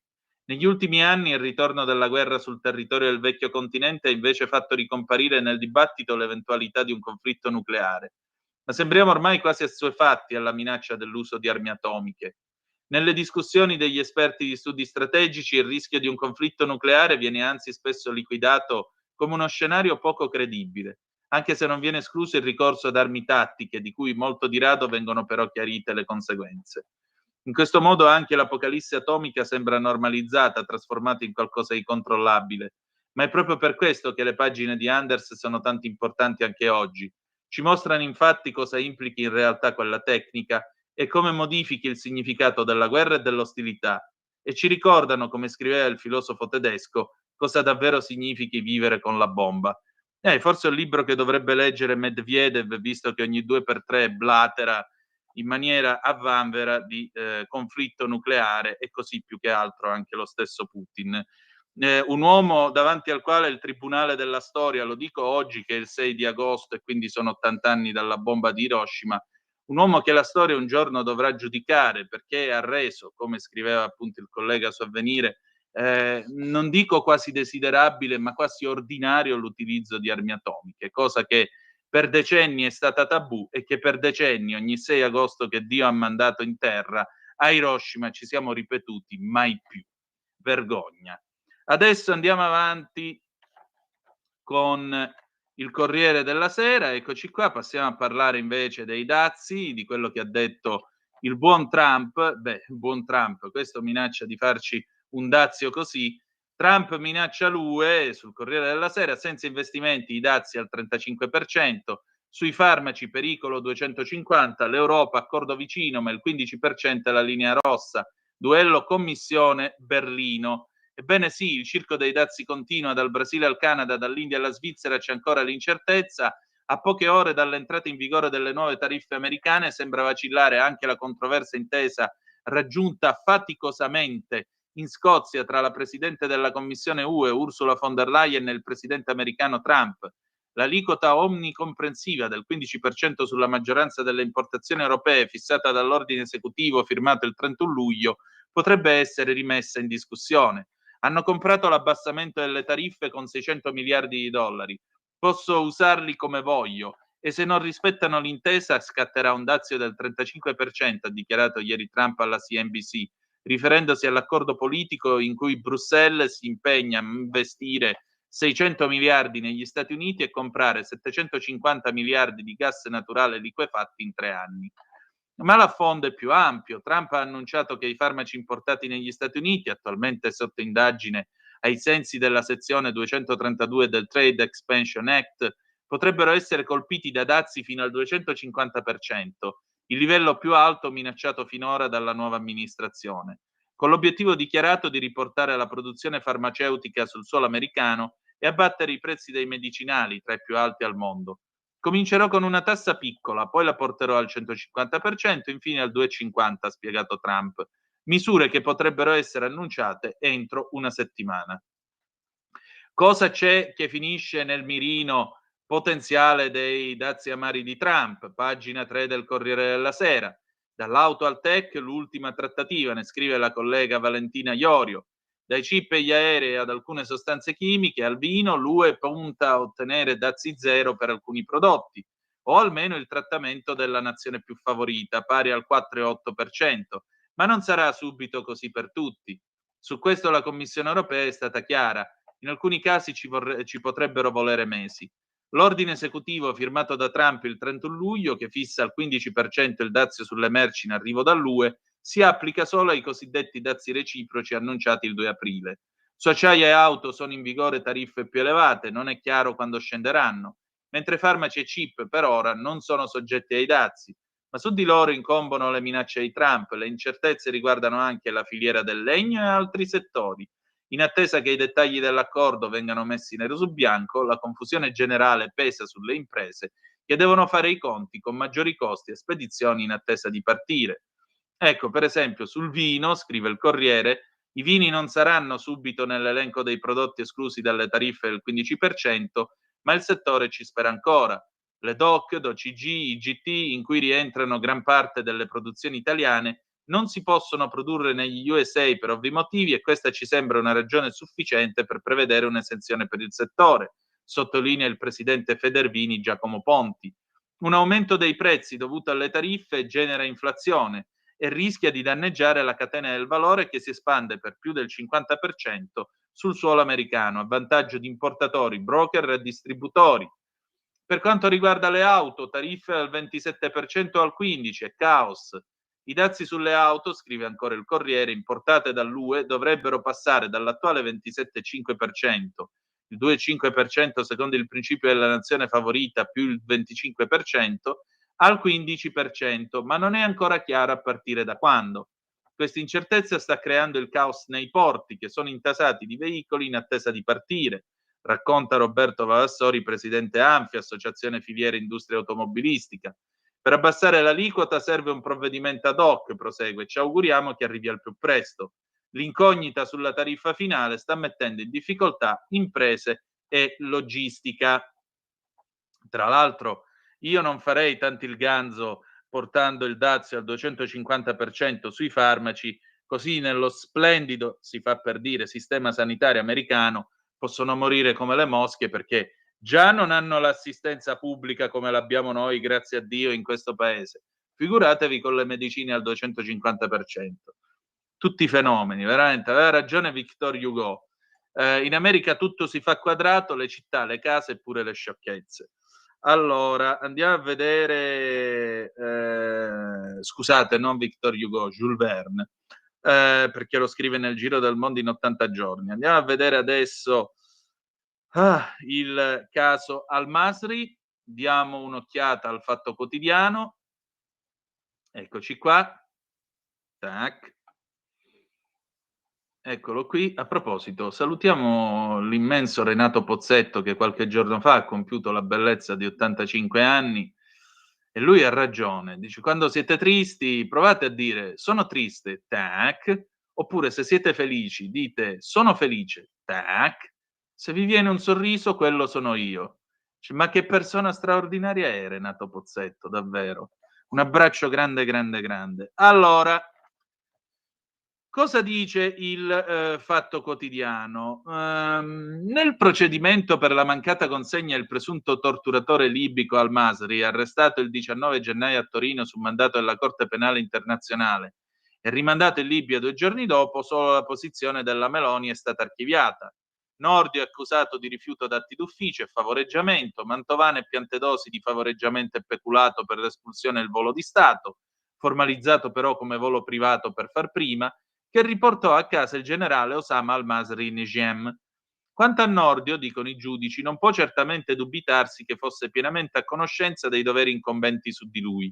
Quello cioè di trasmettere gli atti ai magistrati della Procura Generale di Roma, nemmeno quando il procuratore Giuseppe Amato lo ha espressamente sollecitato. Contrariamente a quanto sostenuto dal ministro, anche in Parlamento la legge 237 del 2012 non gli attribuisce alcun potere discrezionale nei rapporti con la Corte dell'Aia. Aveva avuto il tempo di interloquire con gli altri vertici istituzionali, si legge ancora nella relazione dei 3 giudici, e avrebbe avuto, anche all'esito di tali riunioni, il tempo per provvedere a dar corso alla richiesta d'arresto provvisorio e sequestro, ove avesse voluto. Di conseguenza, il silenzio riservato di Nordio, che si è risolto di fatto in un rifiuto di dar corso alla richiesta di cooperazione, è da ritenere indebito. Il Tribunale dei Ministri ritiene illegittimi i decreti di espulsione per i libici che accompagnavano Al-Masri e quello del ministro Piantedosi per il generale. L'espulsione e il successivo accompagnamento in Libia di Al-Masri, motivati solo con riferimento alle esigenze di sicurezza correlate al mandato d'arresto della Corte Penale Internazionale, hanno portato a un risultato paradossale, vale a dire ricondurre il ricercato Al-Masri libero lì dove avrebbe potuto continuare a perpetrare condotte criminose analoghe a quelle di cui era già accusato. L'atto amministrativo, per come motivato, risulta viziato da palesi irrazionalità. Peggio ancora, la scelta del volo dei servizi, fuorviante e non aderente ai dati di fatto, è l'ulteriore argomento che fa leva sulla necessità di poter atterrare e ripartire in condizioni di sicurezza da Tripoli. I collegamenti con la Libia erano da tempo assicurati da più compagnie, MedSky e Ita Airways, con voli anche diretti più volte la settimana. Del resto, essendo Al-Masri uno dei capi della Rada Force, che controllava tra l'altro l'aeroporto di Mitiga, è verosimile ritenere che qualunque aereo, anche di una normale compagnia di navigazione, avesse riportato in patria l'Al-Masri, sarebbe stato accolto in modo festoso, come in effetti è avvenuto. Ma davanti all'aereo con lo stellone della Repubblica Italiana. Di qui l'accusa di peculato a Mantovano e Piantedosi. Per i giudici indagati, tuttavia, non possono invocare lo stato di necessità sulla base di quanto riferito dal direttore dell'AISE, Giovanni Caravelli, circa gli imminenti pericoli che avrebbero corso gli italiani in Libia. In particolare il rischio di fermi per ritorsione a opera della milizia Rada, sul modello dell'arresto di Cecilia Sala avvenuto qualche settimana prima in Iran dopo l'arresto a Milano dell'iraniano Mohammed Abedini. Nessuna delle paventate e generiche ritorsioni si era estrinsecata in una minaccia concreta, dotata di una certa consistenza, scrivono. È invece evidente che la violazione posta in essere ha pregiudicato seriamente un interesse essenziale della Corte Penale Internazionale e comunità internazionale, perché ha consentito al ricercato Al-Masri di sottrarsi alla cattura e conseguentemente al processo. Insomma, l'accusa è che noi l'abbiamo fatto scappare, probabilmente, questo lo aggiungo io, qualcuno magari può pensare in virtù di accordi indicibili o inconfessabili. Questo non lo dicono le giudici, questo lo sto dicendo io, ma magari c'è qualcuno che lo pensa. E allora il piano di Meloni, secondo il Fatto Quotidiano, 60 giorni per salvarli, assalto ai PM. Ora la Giunta per le autorizzazioni alla Camera avrà 30 giorni per analizzare le accuse nei confronti dei 3 esponenti del governo per cui è stata chiesta l'autorizzazione a procedere e prendere una decisione. Probabilmente saranno di più, si arriverà almeno fino a metà settembre. Poi l'Aula deciderà in 60 giorni. Il risultato è scontato. La maggioranza salverà Nordio, Mantovano e Piantedosi, che quindi dal punto di vista giudiziario non rischiano niente. Ma l'obiettivo del governo è portare la questione almeno fino a ottobre per presentarsi come vittima dei PM. Ma ci sono delle cose che lo Stato fa e che non sono certamente morali o apprezzabili. Allora, pongo a chi mi ascolta questa domanda. Aldo Moro, e voglio dire, stiamo parlando di Aldo Moro, quindi lasciamo da parte ora, usciamo da sta vicenda, d'accordo? Torniamo negli anni 70. Secondo voi Aldo Moro ha fatto bene o ha fatto male a stipulare il cosiddetto lodo Moro con l'OLP che permetteva ai terroristi palestinesi, perché vi vorrei ricordare che negli anni 70 Yasser Arafat non era uno statista, era considerato il capo del terrorismo mondiale insieme con Gheddafi, ok? Secondo voi ha fatto bene o ha fatto male nel permettere ai terroristi dell'OLP di usare l'Italia come luogo di transito a patto che non facessero attentati sul nostro territorio? Perché Machiavelli, no? È qui, è tutto qui. È tutto qui. Ci sono delle cose che uno Stato fa al di là della morale. E voglio dire, Aldo Moro era un uomo estremamente morale. O no? Certo che lo era. Pensate solo alle lettere, l'ultima lettera a sua moglie, no? Mia dolcissima Noretta. Non so come ci si vedrà dopo. Se ci fosse luce sarebbe bellissimo. Era un uomo di una fede immensa, amico del Papa Paolo VI, cattolico, credente e praticante. Addirittura c'è chi lo vuole beatificare, vorrebbe introdurre una causa di beatificazione per Aldo Moro. E però esiste il lodo Moro. E il lodo Moro permetteva a dei galantuomini, si fa per dire, di usare l'Italia, attraversarla, portarsi le pistole o quello che volevano, per esempio in Germania, e andare a fare attentati e ammazzare gente. Allora, torno a ripetere, uno Stato può fare queste cose, sì o no? Ci sono degli accordi che lo Stato può prendere oltre la morale, sì o no? Machiavelli è tutto qui. È in questa domanda che io vi pongo. E usciamo dal caso Al-Masri, lasciamolo stare per un attimo. Tutto qui. Allora, andiamo avanti. Andiamo su Il Tempo, perché adesso parliamo del tifoso di Hamas, eccolo qui.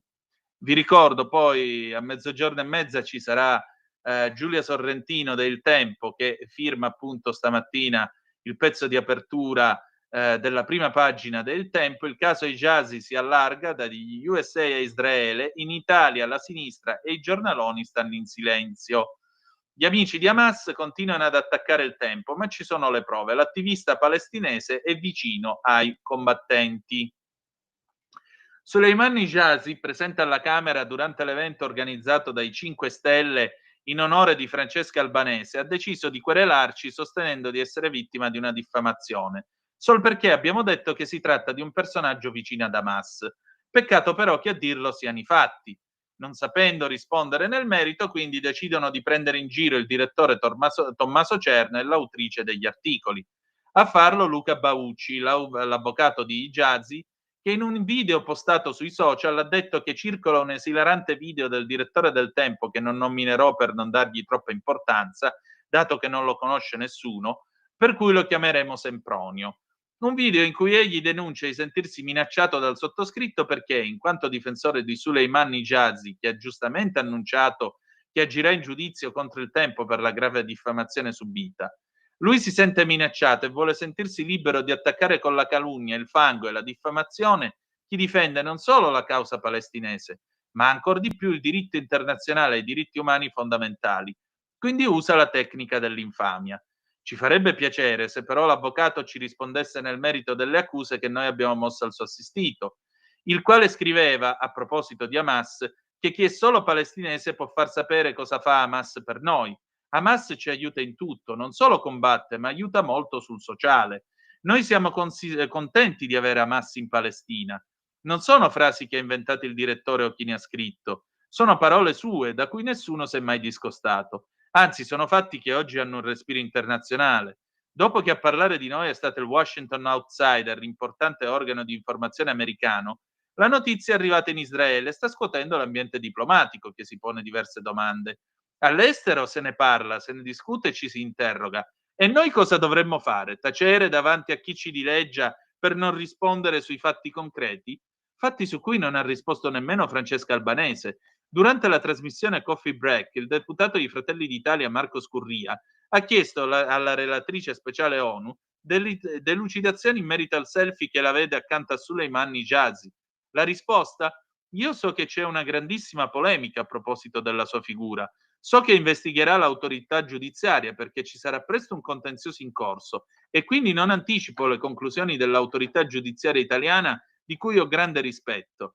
Per quanto riguarda la fattispecie, si sta parlando ancora una volta di un individuo che non ha nessuna figura, nessun incarico istituzionale, quando ci sono rappresentanti del popolo italiano che hanno detto per settimane e per mesi cose oltraggiose come quelle che ha detto lei, i bambini bruciati nel forno. Per l'albanese, quindi, essere considerati vicini ad Hamas è un non problema, basta solo saperlo. Così come basterebbe essere consapevoli del fatto che Suleiman Nijazi è citato da Elnet come collaboratore di Annun, ovvero il principale esponente affiliato ad Hamas in Italia. Da oltre 20 anni ha fondato e guidato numerose organizzazioni in tutto il paese, tra cui la BSPP, l'Associazione dei Palestinesi in Italia, API, Europeans for Al-Quds, e quello che sembra essere il suo braccio mediatico Infopal. E si sottolinea come tutti i collaboratori ricoprono ruoli rilevanti all'interno delle organizzazioni legate ad Annun e manifestano un deciso sostegno ad Hamas e alle sue attività terroristiche. Annun nel maggio del 2020 ha pubblicato una foto insieme al funzionario di Hamas Abu Osama al-Kurd, definendolo carissimo e amato.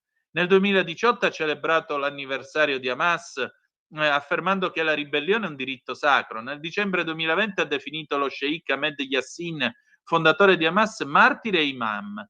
È ininfluente che il 7 ottobre 2024 l'Ufficio Controllo dei Beni Stranieri, l'OFAC, del Dipartimento del Tesoro USA abbia inserito Annun nella lista delle persone sanzionate per aver fornito oltre 4 milioni di dollari di supporto finanziario ad Hamas, gran parte dei quali attraverso l'organizzazione ABSPP, di cui proprio Suleiman Nijazi faceva parte? Beh, per noi non lo è e qualcuno dovrebbe fornirci delle spiegazioni. Siamo assai a volerle. Pausa, ci sentiamo adesso i Bucketheads da Bomb del 1995 e torniamo tra poco. Radio Libertà. Veniamo da una lunga storia e andiamo incontro al futuro con spirito libero per ascoltare tutti e per dare voce a tutti.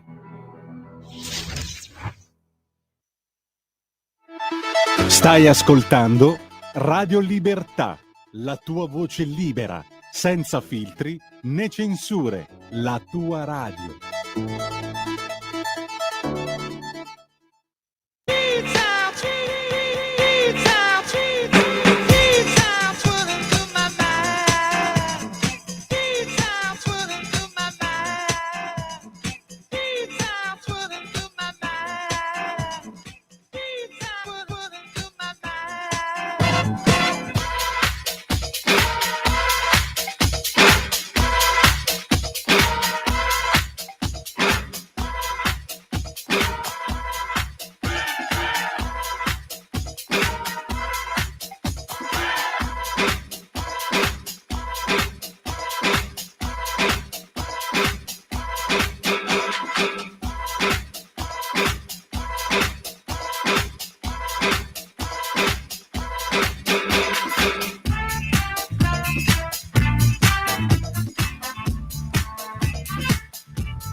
Beh, l'avrete riconosciuto, il ritornello è quello di Street Player dei Chicago 1979, che però nel 95 i Bucketheads hanno rielaborato in questa simpatica canzone che quell'estate spopolò non poco. Ladies and gentlemen, c'è polemica sulla proposta della patente. È bello fare le provocazioni perché poi è bello che ci siete e rispondete.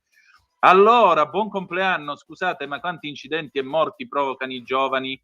Fatevi questa domanda, altro che togliere la patente ai poveri anziani che, a parte qui i rarissimi episodi, guidano con prudenza. Allora dovreste togliere la patente al 30% degli automobilisti tra giovani ed extracomunitari che non sanno guidare. Dani da Como. Ancora, qualcuno che non si firma mi scrive: mio marito ha 85 anni, alla guida sembra un giovane, anch'io che di anni ne ho 79, guido senza problemi e ho la prontezza di un giovane. Ho la mente lucida, un ottimo udito, perciò mi sento di guidare ancora per molti anni. La patente invece va tolta ai giovani che per abitudine guidano drogati o ubriachi. Poi se qualcuno anziano fa cretinate, per correggere un errore cambia direzione, uno su, puntini sospensivi. Invece i giovani ubriachi e drogati sono uno su uno. Questa è una chiacchiera da bar, però, dire che i giovani ubriachi e drogati al volante sono uno su uno. Anche perché io ho qua, per Capitaneria di Porto, la stampa del 1958, dove di voi giovani della fine degli anni 50 si dice che siete gioventù bruciata che passa il tempo a spendersi i soldi al flipper.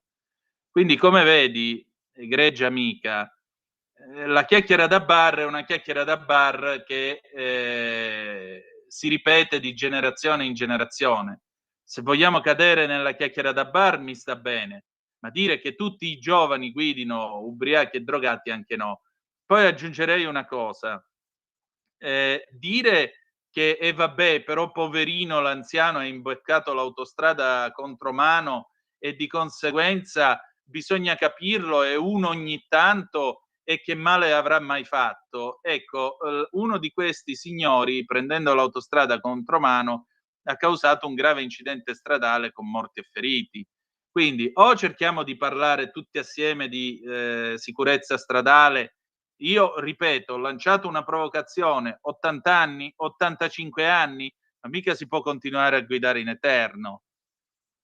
O facciamo dei controlli seri, come dice qualche nostro ascoltatore, anziché il solito discorso: lei come sta? Sta bene? Sì. Si mette a 3 metri di distanza? Mi sente? Sì, la sento. Ha avuto malattie? No. Vabbè, timbro e rinnoviamo la patente per altri 2 anni. Allora, o facciamo dei controlli seri, e se facciamo dei controlli seri mi sta bene che uno guidi fino a quando non muore. Se i controlli seri però non ci sono, allora la mia proposta resta: fino a quale età massima una persona può avere la patente? Questo sto chiedendo.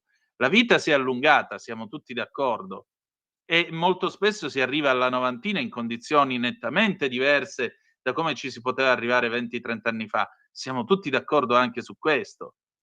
Però non è tanto il fatto: io devo avere il diritto di guidare. Sì, certamente, ma il problema è che non è che sono io che guido, sono io in mezzo a tutti gli altri. E farmi il discorso: l'anziano ogni tanto può capitare che piglia la strada contromano, invece i giovani guidano tutti drogati, è benaltrismo, perdonate. Ancora, la Albanese è la nuova Boldrini politica, stessa strada di personaggi non eletti da nessuno, poveri noi, solite brutte storie, Maurizio. No, vedrai che sarà eletta nelle file di AVS, vedrai, o dei 5 Stelle, molto probabilmente. Allora, noi andiamo avanti alle 10:08 minuti, facciamo un patto. Fatemi dire ancora 2 notizie, dopodiché apriamo il telefono allo 0292947222.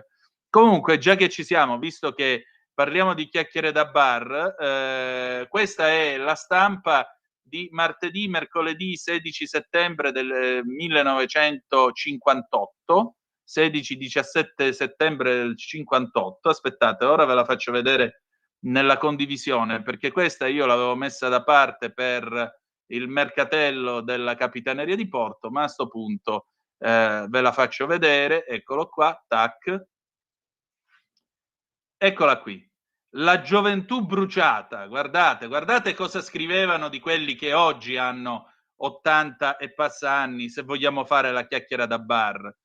Una conseguenza e forse un simbolo dei tempi. La gioventù bruciata, nati in un'epoca poco propizia alle virtù, agli ideali, alla meditazione, i giovani d'oggi recano l'impronta di un mondo crudele e amaro nel quale essi non sono responsabili. Per questo non si può essere duri nel giudicarli. Una speranza, coscienti di avere alle spalle tristi retaggi, dovrebbero rieducarsi per superarli. Questa è La Stampa del 17 settembre del 1958. L'articolo è a firma di Marise Ferro, tanto per chiarirci. Figli del loro tempo. Cioè, vedete un po' che cosa i giovani d'oggi, chiamati in un primo tempo a giusta ragione gioventù bruciata, termine che poi è diventato quasi uno slogan per abuso, sono figli del loro tempo. Non sono nati in un'epoca propizia alla virtù, ideali, meditazione, ottimismo, lasciando in un cantuccio l'aspirazione alla felicità perché ritenuta irraggiungibile, anche a un'anima non ancora guastata da delusioni ed esperienze. Epoca di transizione, di grave squilibrio tra le forze materiali e quelle dello spirito, di conquiste scientifiche che, se fanno bene da un lato, distruggono dall'altro proprio per il peso della loro potenza. La nostra è una delle epoche più travagliate che la storia umana abbia mai visto. Quindi, come vedete, non facciamo i discorsi da bar, perché torno a ripetere, già ai tempi vostri lo dicevano di voi, quindi non è che...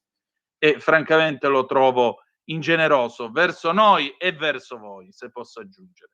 Va bene, andiamo a vedere adesso le ultime notizie che vi voglio dare. Rami sul Libero, a pagina 9. Eccolo qua. PM contro i carabinieri su Rami e guerra aperta. Verso il processo per depistaggio, i 4 militari chiesero ai testimoni di cancellare i video. I legali sconcertati, i filmati girati a 290 metri dal luogo dello schianto. Cosa succede? Al centro delle indagini ci sono i video di 2 testimoni fatti cancellare dagli uomini in divisa, una prassi di buonsenso, visto e considerato che a terra c'erano un morto e un ferito. La prova del depistaggio e del favoreggiamento, invece, secondo i pubblici ministeri. 4 carabinieri hanno ricevuto la notifica di chiusura delle indagini, atto che aprirebbe le porte alla richiesta di rinvio a giudizio. Ergo rischiano di andare tutti a processo. 2 sono i filoni seguiti dalla procura. Il primo riguarda una coppia di militari al 3° Reggimento Lombardia, per i quali l'accusa dei PM Marco Cirigliano e Giancarla Serafini è solo quella di depistaggio. Avrebbero manipolato il corpo del reato, ovvero 9 file video registrati da un testimone, al fine di impedire, ostacolare e sviare l'indagine sull'incidente stradale che era costato la vita al 19enne Rami El Gaml dopo un inseguimento durato 20 minuti dal centro alla periferia. È scattato per l'alto dei carabinieri, tagliato dallo scooter guidato dal 22enne marocchino Fares Bouzidi, indagato per omicidio stradale, così come il carabiniere al volante della Gazzella che tallonava i 2 giovani. I militari giunti sul posto dopo l'impatto mortale avrebbero costretto un testimone, Amir, a cancellare dal proprio cellulare 9 file contenenti video appena effettuati relativi alle diverse fasi del sinistro stradale, nonché alle fasi immediatamente successive. A loro viene contestata anche l'aggravante del fatto commesso mediante distruzione o danneggiamento, in tutto o in parte, di documenti da impiegare come elementi di prova o comunque utili alla scoperta del reato e al suo accertamento. L'avvocato Pietro Porciani, insieme al collega Michele Apicella, difende i 2 carabinieri, non ha usato mezzi termini. Siamo sconcertati. In una memoria depositata nei mesi scorsi in procura, i legali sostengono che il testimone non si trovava nei pressi del punto dello schianto. Anzi, sulla base dei dati contenuti nella conseguenza eseguita dal tecnico nominato dai PM, emergerebbe che alle 4.03 si trovava a 290 metri dal luogo del sinistro e quindi non avrebbe potuto registrare video o immagini dell'inseguimento né dell'incidente. Di più, secondo gli avvocati, i file eliminati riguardavano esclusivamente le delicate operazioni di rianimazione in corso.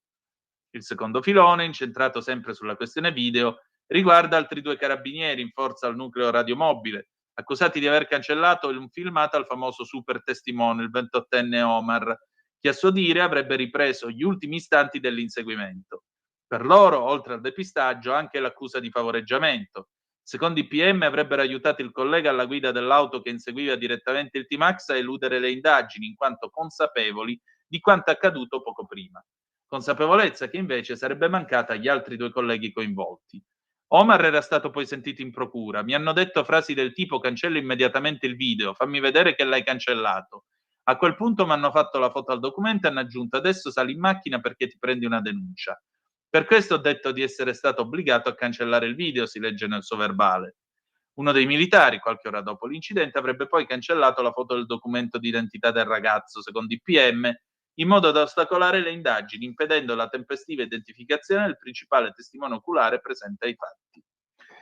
Andiamo a vedere adesso l'ultima notizia che vi voglio dare per chiudere, diciamo, con un sorriso la rassegna stampa. Apriamo il telefono allo 0292947222. Pagina 25 del Corriere della Sera. L'abito non fa il monaco, si dice. Beh, in questo caso l'abito non fa manco il prete. Guardate qua, funerali non validi, la curia alla guerra dei preti abusivi. Napoli, il vescovo di Nola ai fedeli, non vi fidate di quei 4, la replica con denuncia, noi legittimati. Pace e gioia, risponde Salvatore Mauriello quando gli chiediamo di commentare la vicenda che lo vede uno dei 4 presunti falsi preti che secondo la Curia di Napoli e la diocesi di Nola celebrerebbero matrimoni, cresime, funerali senza averne legittimazione. In tanti in questi giorni si sono chiesti da dove vengono officiate queste cerimonie, in chiesa o dove? Io non celebro il matrimonio, premette Mauriello, perché il matrimonio è un atto che si perfeziona al comune. Poi può succedere che i coniugi mi chiedano una benedizione all'amore, ma in questo caso non dispenso nessun sacramento né vi sono vincoli giuridici, in quanto la mia Chiesa non ha un concordato con lo Stato italiano. La mia Chiesa qual è? È la veterocattolica, la cristiana veterocattolica, meglio conosciuta come Chiesa cattolica di rito antico, legalmente riconosciuta dallo Stato italiano. Il religioso racconta anche di aver chiesto una smentita alla Chiesa di Napoli dopo che hanno capito a quale Chiesa io appartengo, ma afferma lo hanno fatta a voce, mentre io chiedevo scuse ufficiali. E allora ho dato mandato ai miei avvocati di procedere con la denuncia penale. Sia un anno fa che in questi giorni si è parlato della presunta vicinanza da parte dei 4 presunti falsi preti all'arcivescovo Zambiano Milingo, ridotto allo stato laicale nel 2009 dopo essersi sposato. Dal canto suo Mauriello smentisce di appartenere alla chiesa di Milingo, mentre aggiunge di non sapere a quali chiese appartengano anche gli altri 3 sacerdoti finiti nel mirino. Francesco Balzano, altro nome finito sotto accusa, si definisce Monsignore e nei giorni scorsi è intervenuto sui social con un commento sulla pagina Facebook della parrocchia di Sant'Antonio di Terzigno, che ha ripreso la nota della diocesi nolana sui finti preti. In questo caso il Monsignore dice di apprezzare la chiesa di Milingo, ma rispedisce al mittente le accuse. Se c'è validità di forma, materia e ministro, il sacramento è sempre valido, scrive nei post. È Dio che agisce tramite i suoi ministeri e la Chiesa non ha e non può avere il potere di annullare ciò che Dio ha disposto. Sacerdote della sedicente formazione religiosa vicino al mondo arcobaleno, dice di aver ricevuto da Papa Francesco e Leone XIV i titoli di benemerito della Chiesa e Santa Sede e prelato d'onore di Sua Santità. Sarà vero? Allora, lo diciamo per chi non è addentro alla cosa. I veterocattolici sono nati per rivolta di alcuni americani, niente meno al Concilio Vaticano I nel 1870, perché erano in polemica con la dichiarazione, la proclamazione del dogma dell'infallibilità papale. In spregio a Pio IX, oggi beato, loro si proclamarono veterocattolici e non hanno più riconosciuto l'autorità di Roma. Questo è quanto. Poi questi, per quanto mi riguarda, lasciano il tempo che trovano, non vi fate abbindolare dalle loro uscite. Adesso abbiamo 2 telefonate. Pronto, chi è là? Pronto? Sì. Sono Albino, il marinaio, come va? Grandissimo, grandissimo, buongiorno a te. Buongiorno caro, grazie. Tanti auguri per il compleanno, esattamente tra 9 giorni, per me sono 80... io compio 80 anni tra 9 giorni, il 15 di agosto. Vabbè, Bene. speriamo di compiere. Meno male, dai, fino adesso ci sono arrivato, magari lo racconterò ancora. Un piccolo aneddoto che ha nulla a che vedere con la politica. Tu hai cominciato con le Twist Again, Sì. famoso successo degli anni 60, eccetera.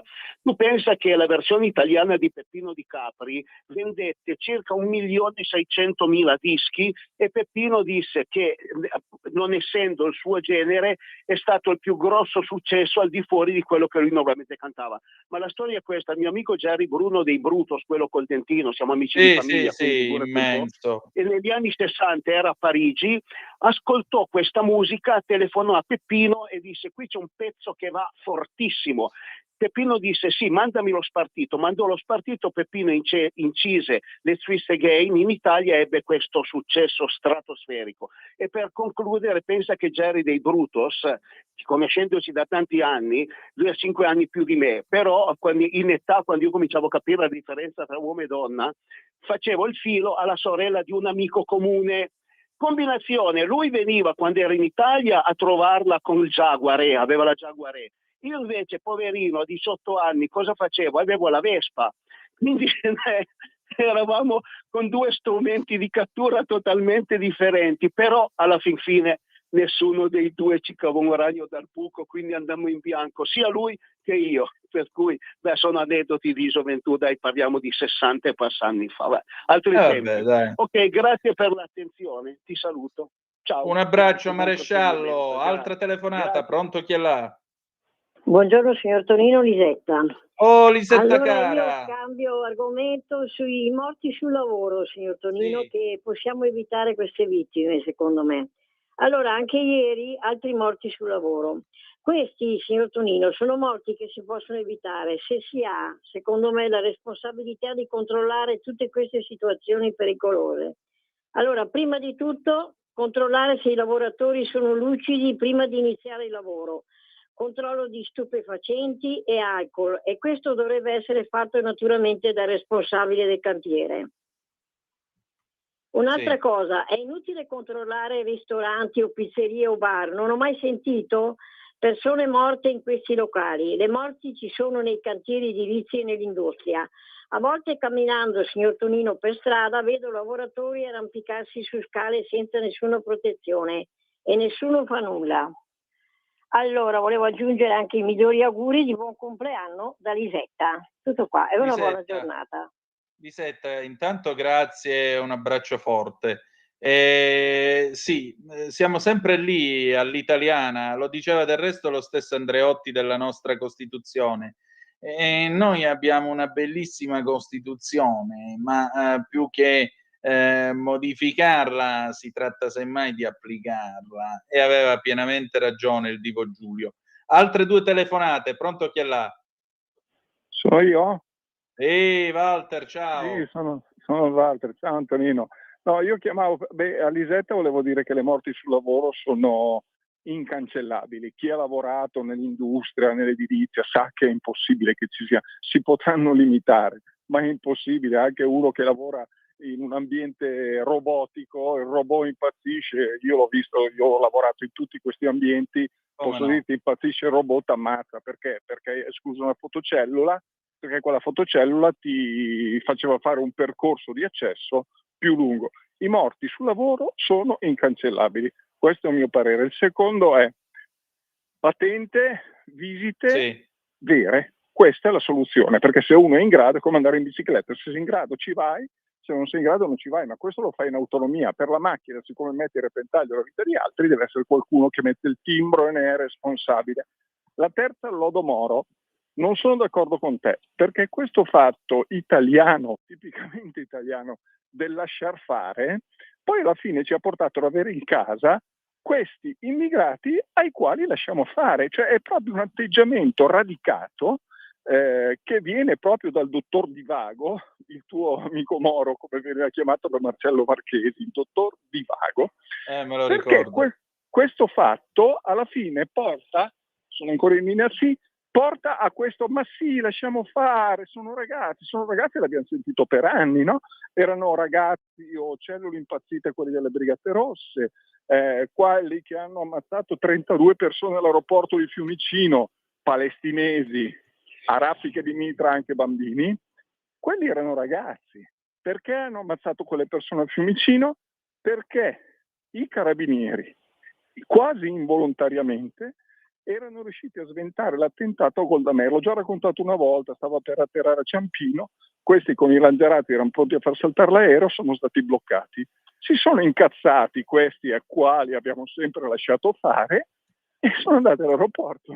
Di Fiumicino hanno ammazzato 32 o 36 persone. Non sono d'accordo sull'Odomoro. Lasciar fare non è la soluzione. La soluzione è controllare. Questo volevo dirti, Antonino. Auguri, questo è chiaro. Grazie Ciao. a te, Walter. Ciao. C'è un'altra telefonata, regia? Sì o no? Sì, c'è. Pronto? Mi sente? Buongiorno. Ciao Gino. Sì, tanti auguri per il compleanno. Grazie. Sento del lodo Moro. Io credo che uno Stato debba, in caso di difficoltà, trattare e cercare di difendersi. Trattare anche su cose che probabilmente non fanno piacere. Ma per difendersi lo Stato deve anche farlo questo. Questo lo fanno tutti gli Stati. Pertanto il lodo Moro non è stata una cosa tanto negativa. Ora invece vorrei parlare un attimo delle patenti. Io sono favorevole che gli anziani guidino almeno fino a 90 anni, 95, che però debbano avere il fisico a posto per poterlo fare con una visita medica. Ma il pericolo, sì, a parte quell'anziano che contromano, succede, insomma può succedere, ma il pericolo sono i giovani, questa gente che va con le macchine in modo veloce. Io tante volte che sono molto prudente mi suonano, fanno, e io gli rispondo suonando pure io, e se mi fanno le corna gliele faccio pure io. Insomma, sono loro quelli a cui dobbiamo stare molto molto attenti, perché a volte sono anche drogati e ubriachi. Grazie dottore, di nuovo, buongiorno. Grazie ancora. Il dottore è sempre all'ospedale. Allora, tornando a noi, quando io ho preso la patente, mio papà mi ha detto una cosa e aveva ragione. Ricordati che la macchina si può usare in due modi. O la usi come mezzo di trasporto oppure la usi come un'arma. Quelli che oggi purtroppo, ed è una cosa che noto anch'io, oggi purtroppo c'è troppa gente convinta di avere l'arma nelle mani, sono tutti convinti di essere nuvolari, sono tutti convinti di avere il perfetto controllo del mezzo, anche perché oggi le macchine sono completamente farcite di elettronica, sono completamente servoassistite, eccetera, eccetera, eccetera. Però il punto resta sempre quello. L'automobile non ha una sua intelligenza e resta l'uso che tu ne fai.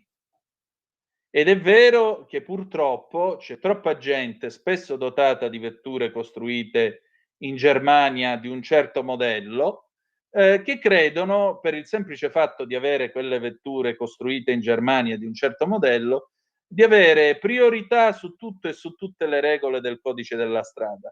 Poi se volete ci mettiamo quelli che vanno in giro con dei monopattini che non sono monopattini ma delle motociclette mascherate. Vogliamo parlare di quelli con le biciclette elettriche a pedalata assistita che fanno 70 all'ora e così via. Cioè, poi siamo alle solite all'italiana. Allora facciamo i controlli, sono d'accordo con voi, però applichiamoli. Altre due telefonate, pronto chi è là? Perché poi dobbiamo chiudere. Pronto? Buongiorno Antonino, sono Devi. Oi, che passa, ombre?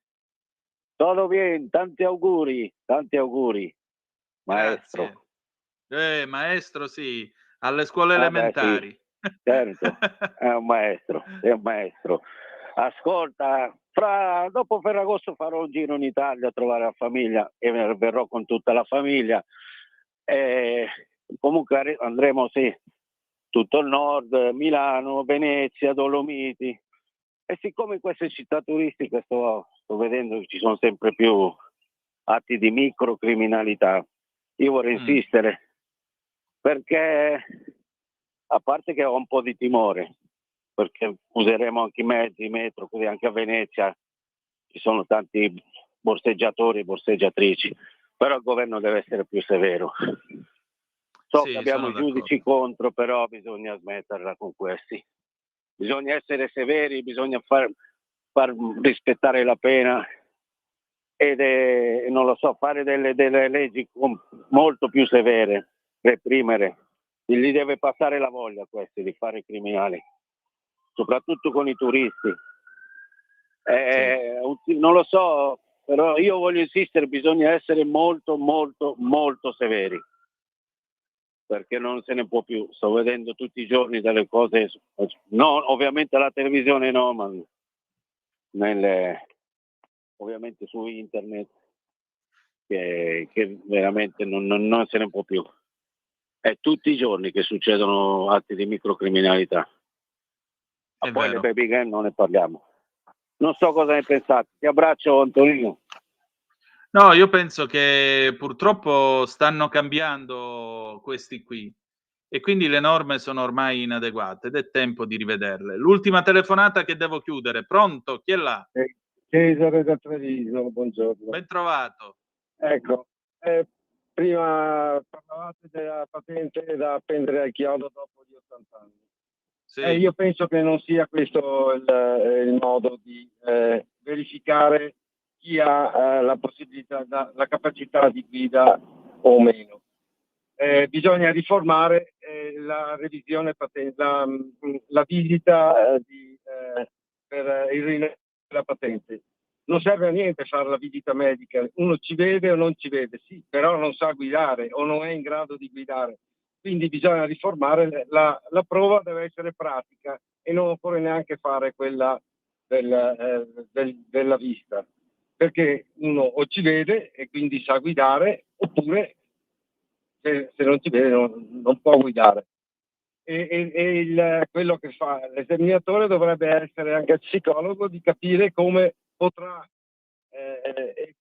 guidare, portare l'auto anche dal punto di vista psichiatrico.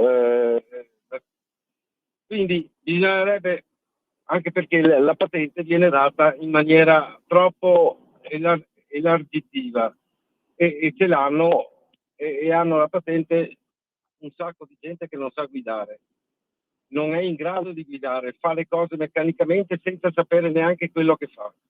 E questo gli esaminatori, dipende dagli esaminatori che non hanno le capacità di capire se, infatti si chiama abilitazione alla guida, la patente. Abilitazione alla guida, se uno non è abile non dovrebbe averla, non è solo per questione di necessità di trasporto, è tutto un concetto da cambiare. Non so se mi sono pienamente d'accordo, grazie. Allora, noi chiudiamo qui, ci ritroviamo alle 12 con Capitaneria di Porto, adesso linea alla rete con la programmazione. Grazie a tutti, a più tardi. Avete ascoltato la rassegna stampa.